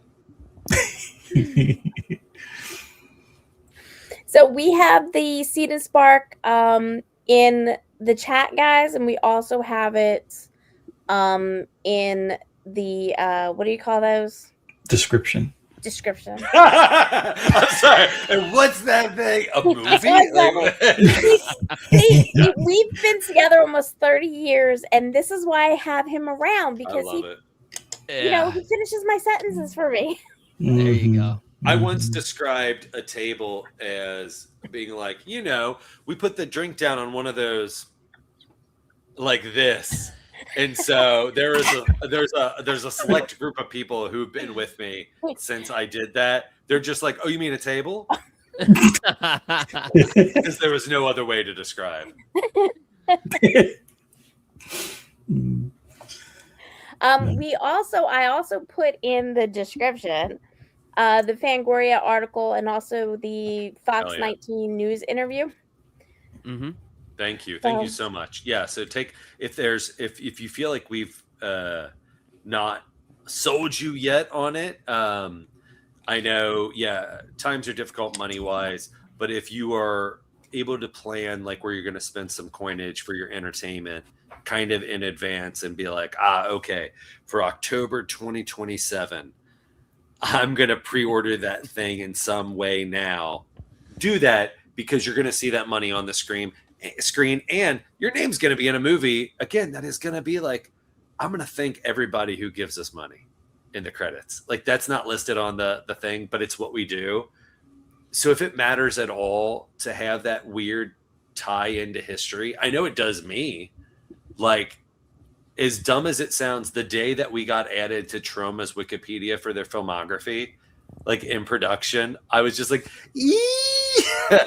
and the same as like Giovanni Freza, as weird and crazy as it sounds, on his IMDb, he's gonna have his credit be Lamberto Bava, produced by Dario Argento's 1985 Demons. And his next film credit is going to be 2027 Run. Yeah. A 41-year gap. And like anybody whose name gets to be part of that weird digital like film history, again, it tickles me because being a fan and like looking up all that stuff when I was a kid, it seems like a sports dream that I've like kind of like fulfilled. And so, if any of that does that for you, definitely, besides seeing a cool movie, do whatever you can to help us make it happen. So I'm gonna do some translating for my video gamers that also love horror and stuff like that. So I'm gonna translate this for you guys, okay? A t-shirt is gonna run you a little over half of a game. And let's see what else. The online screener, you get to see this, well before it's being released. Anybody. And even the Blu-ray. Yeah, Yep. and that right there is also under a game price. Like this is just one game that you have to wait for. And a lot of these games aren't coming out until October anyway. So you can get both films, Casually Cool and Run, for $60. That's still again less than a That's video cheaper game. than Grand Theft Auto 6. Why pre-order Grand Theft Auto 6 when you could pre-purchase When you can Run? fuck. Yeah. All right, no, my headphone fell out, and I'm sorry I swore, but I mean, just for forget $10, Grand Theft Auto. Yeah, just for $10 over, you can get the shirt and both films. And let me tell you, how long you been waiting for GTA 6? How long? We all know it's going to be delayed. I so love this. Well, it's not going to be delayed, but it's been 13 plus years. And Shut up. that's like 13 years for a video game? Yeah. And it's just like, going to be a reskinning of what? No, it's Like- not. It's going to be the greatest entertainment property ever. you're Don't working diminish. against us right now, Listen, Gabe. if you want to talk, look, wait, hold on. My PlayStation is right there. There's a GameCube next to it. If you want to talk games, I'll talk games. All right. Man, do you know that you have this in common with Nick Hyance and Eric Hunter? What? Video That games. they're dorks? Yeah, well, that we spent a lot of our lives not with the preferred sex we wanted to be with. Yeah. Yeah. Yeah. No, I know that life too. I used to do impressions. And I'm going to tell you this right now, gamers out there that went to FanFest. You're getting an Xbox for free. Yep. So you can donate a little bit because you're getting Imagine- an Xbox for free. Imagine if you could pre-order a video game and get your name in the credits. That's what it There you is to go. buy this Yeah. film. That's what it is to join the Seed and Spark. You're in the credits. All right. Yeah, and again, even if Do it. this thing sucks, even if it's that thing of like, don't say that. No, but I'm saying the 2 versus the 7. I'm always going for 7s. That's like a mantra. Like, because if you can make a 7, that's a home run, right? Baseball, you hit 300. What other job can you do 30% and still be considered one of the greatest of all time? I know that's a low-hanging joke, but that for me is like, if this movie ends up being 2 for you, opposed to fuzzy 7, that doesn't take away everything else that you contributed to. You still made it, and it's not causing genocide, so it's not like the worst thing that's ever been done. But like, that's made the sequel. That's the 4th one. That's when you find out that Run was riding the bomb going down to Hiroshima, like Dr. Strangelove style. Just cowboy hat. He's got the mask off and he's just that's when you see him take off the mask in full frontal. But that's so even if you like take all that away, you still help make a thing in an age of like, we're Kevin Smith again, just to bring it back to him. He's like, man, it's like I reached a certain age where he's like, there's a lot of why people. And he's like, I just became a why not. Yeah. There you go. Tough shit. That's a good Next to bad. my PlayStation and my GameCube. Yeah. Yeah, Kevin Smith said it best. Just go and make the movie. Yeah, make it. That's right. Oh, and by the way, Judah's prediction is it will be delayed until 2027. So for our movie? No, our movie is 2027. Oh, yeah, GTA. Yeah. Okay. Yeah. GTA. We're gonna see your movie before we see GTA. Just like It would not surprise me. We're gonna debut against Secret Wars and just see how it goes. So but also wish it's us like luck. If you follow us, like what other you're gonna see how the sausage is made, because again, we don't like creating quote unquote content unless it fulfills something that we're doing or we're experimenting with for a greater good, our own greater good. But like, so if you follow our socials, kind of like being bought into it, investing in our early stages, you get to see all of the development. Like, you're going to get more access to more things that you might not have wanted to have known. You're going to get a commentary DVD of like Nick Hyance on there telling you what camera the Nick Hyance commentary is worth the price of admission, by the way. Well, that's like, you're going to get, like, if you liked anything about tonight, you heard us talk about this thing that we want to make. Now pre-order the Blu-ray where you're going to get the conversation of after we made it, what it turned out to be, and be like, man, we were real wrong. This turned out way worse than we were expecting. Like, I'm sorry, people. Like, it gave, like, you think it hit you bad spending that $60 on that Blu-ray or that $80 combo t-shirt package? Like, I'm divorced now. Gage, he's in prison. We're doing a live feed. He went topless and we took him to jail. Took himself to jail because it was illegal. Follow us. Follow NKY Films. Follow Daily Media. That's me. DAILEY Media. Ricky Glore. All that. Follow us all. And donate. Follow us, you creeper. Follow us like a mass slasher. Yeah. Get to know us. So we will put all of so you got Ricky's Twitter, we call it Twitter still. His Twitter. And you're on Instagram, right? Yes. Yeah, primarily on Instagram. Yeah, primarily Instagram, because Twitter is a cesspool. Like, I will take some mad swings on Twitter that I would never take because I don't think it gets seen as much. Like, I am hitting up like Edgar Wright on a daily basis being like, hey man, I know you can see this. Like, like we have a John Larroquette VO written in Run. Like Texas Chainsaw. Yeah. And like, look, maybe we could get John Larroquette. Maybe we could get just someone else to do that VO. Yeah. But I was just like, Edgar Wright, how cool would it be to have your British voice as that VO? I was like, maybe you could come on board. Maybe we can announce that and get some more eyes in here. Because why does it matter? Yeah. Like, because either we end up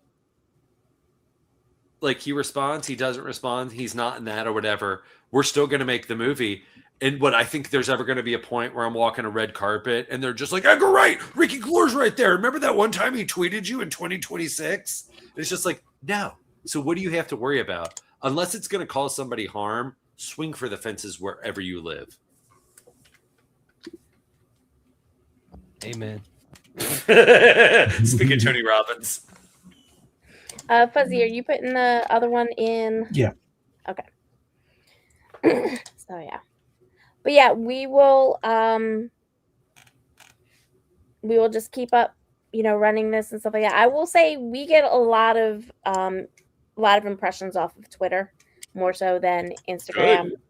I think it's because we have a stronger video game community on there that loves horror. We had gone to FanFest and I was passing out, and I only was passing out my business cards, and I only found one person out of everybody I passed it to that was like, I don't like horror. I don't like it. Everybody else was like, I love horror. I love horror. One of the guys was like, give me your card. I'm like, okay. What is genre to write off? Because I always describe it as being pizza. Like, no matter what kind of food you like, you can get it on a pizza. And like, so matter like what kind of movie you like, you can get it in a horror. And like the bar, the expectations of that bar can be so varied that, again, the idea of like trying to make a 7 to me is a lot more comforting than trying to make the thing that's going to really blow your mind. And like I'm not going to make a Boots Riley movie. Like I'm not going to do something that I think we're going to like change the world of how somebody thinks. But if we can make someone like Gage's goal is by the end of this movie is if you're rooting for Run like a Rocky fight, like I was going to say to get rich, but yes, that is for the film. Yes, I do. If the audience supports Run, I will be very happy. If they are cheering for him by the end, I will be very happy. Well, I mean, we cheered for Freddy. We cheered for Jason. In a more sincere way, in a way to where whenever the movie ends, you're like, oh fuck, I wanted him to win. You know what I mean? Like, if we're able to do it, I think we're going to be able to manipulate the audience in a evil manipulative way of that you at one point worry that Run might get killed. Yes. So basically like in revenge movies where you root for the villain. Exactly. Yeah. That's the goal. And Nick Graystone's camera is still on. It is still on. All right, let's see. There he goes. Oh, no, it wasn't saying. Oh, sorry. I just loved it. Thank you. Also, thank you all again. I said it before for accommodating us with this kind of like under the gun campaign that we are the Carnival Barkers who are doing as much press and media as possible. Not because we're using this as a proof of concept to show anybody of being like, now give us a real budget because now we got this much on online. We're using this platform through this podcast and through crowdfunding is because we're going to use all that money for the movie. Like that's why we continue to do the press and talk about it ad nauseum is because we like what we're trying to make. And we're trying to get as many people as aware of it to see if we can find our own tribe of like you were saying, like with horror, the one person didn't like horror. It would be great to like pick the minds of all those other people and be like, ooh, what's your favorite kind of horror? Because that's what we love getting nerdy about. And that's what kind of is shown off in Run is it's mass slashers, but it's like the nerdiest representation of horror and the examination of that just as the backdrop. So thank you all again for letting us ramble for almost 3 hours or letting me ramble for almost 3 hours. I'm not going to put that on anybody else. No, it was awesome having you guys on here. Looking forward to the production of this film.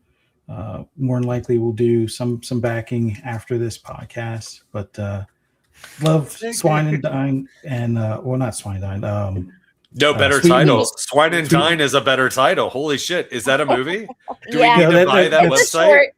Oh, okay. It's a short film, but no, I Sweet love Meats. Sweet Meats.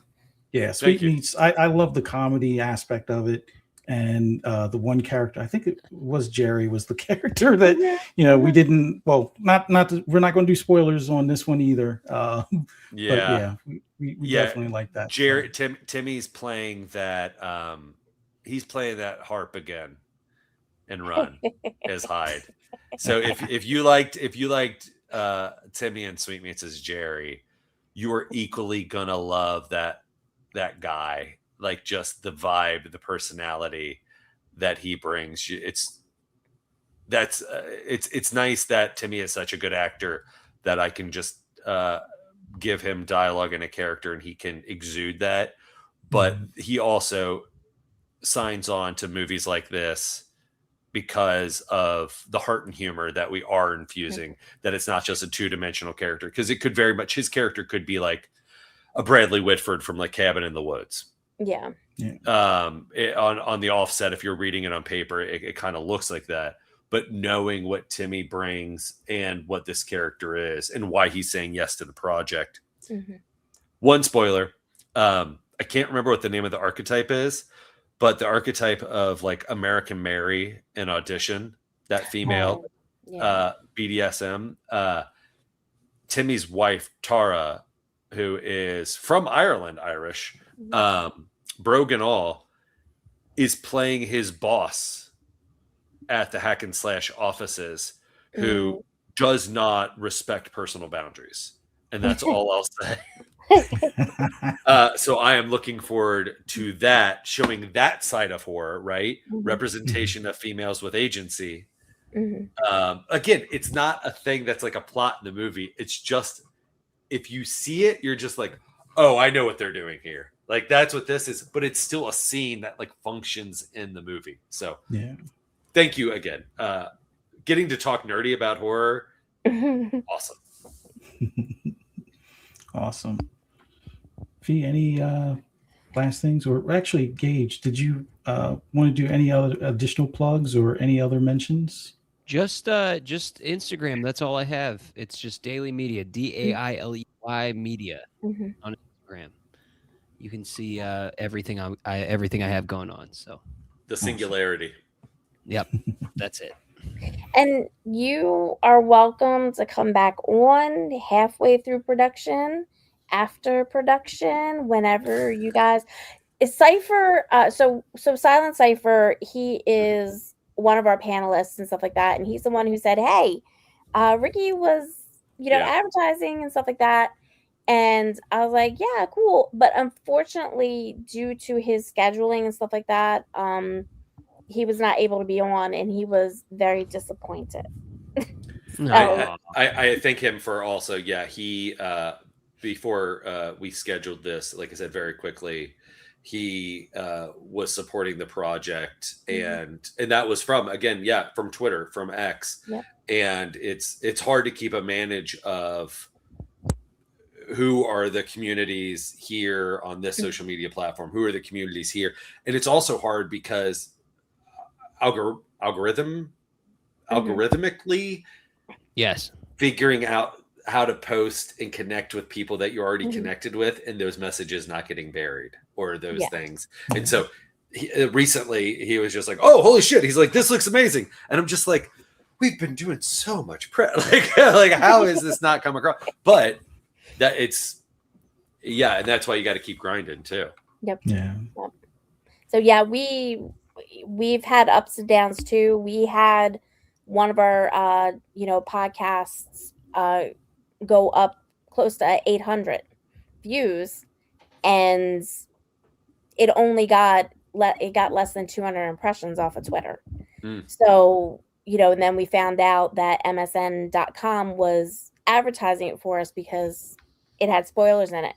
You just never know. You just never know where it's going to hit, and where how much is going to be seen, and where it's going to be seen in that amount. So we're still learning too. Well, if 800 people see Run, I'll be very, very happy. we're gonna try and go over that. Yes. But we will definitely put this up and everything, and thank everybody in the chat that came and interacted with us as well. So yeah. Okay.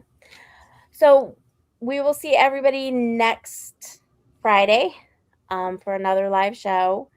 I think just Presto's going to be on that with the two of us. But you guys, again, are welcome back anytime and everything. And then always send us stuff if you want, and we can post it and everything like that as well.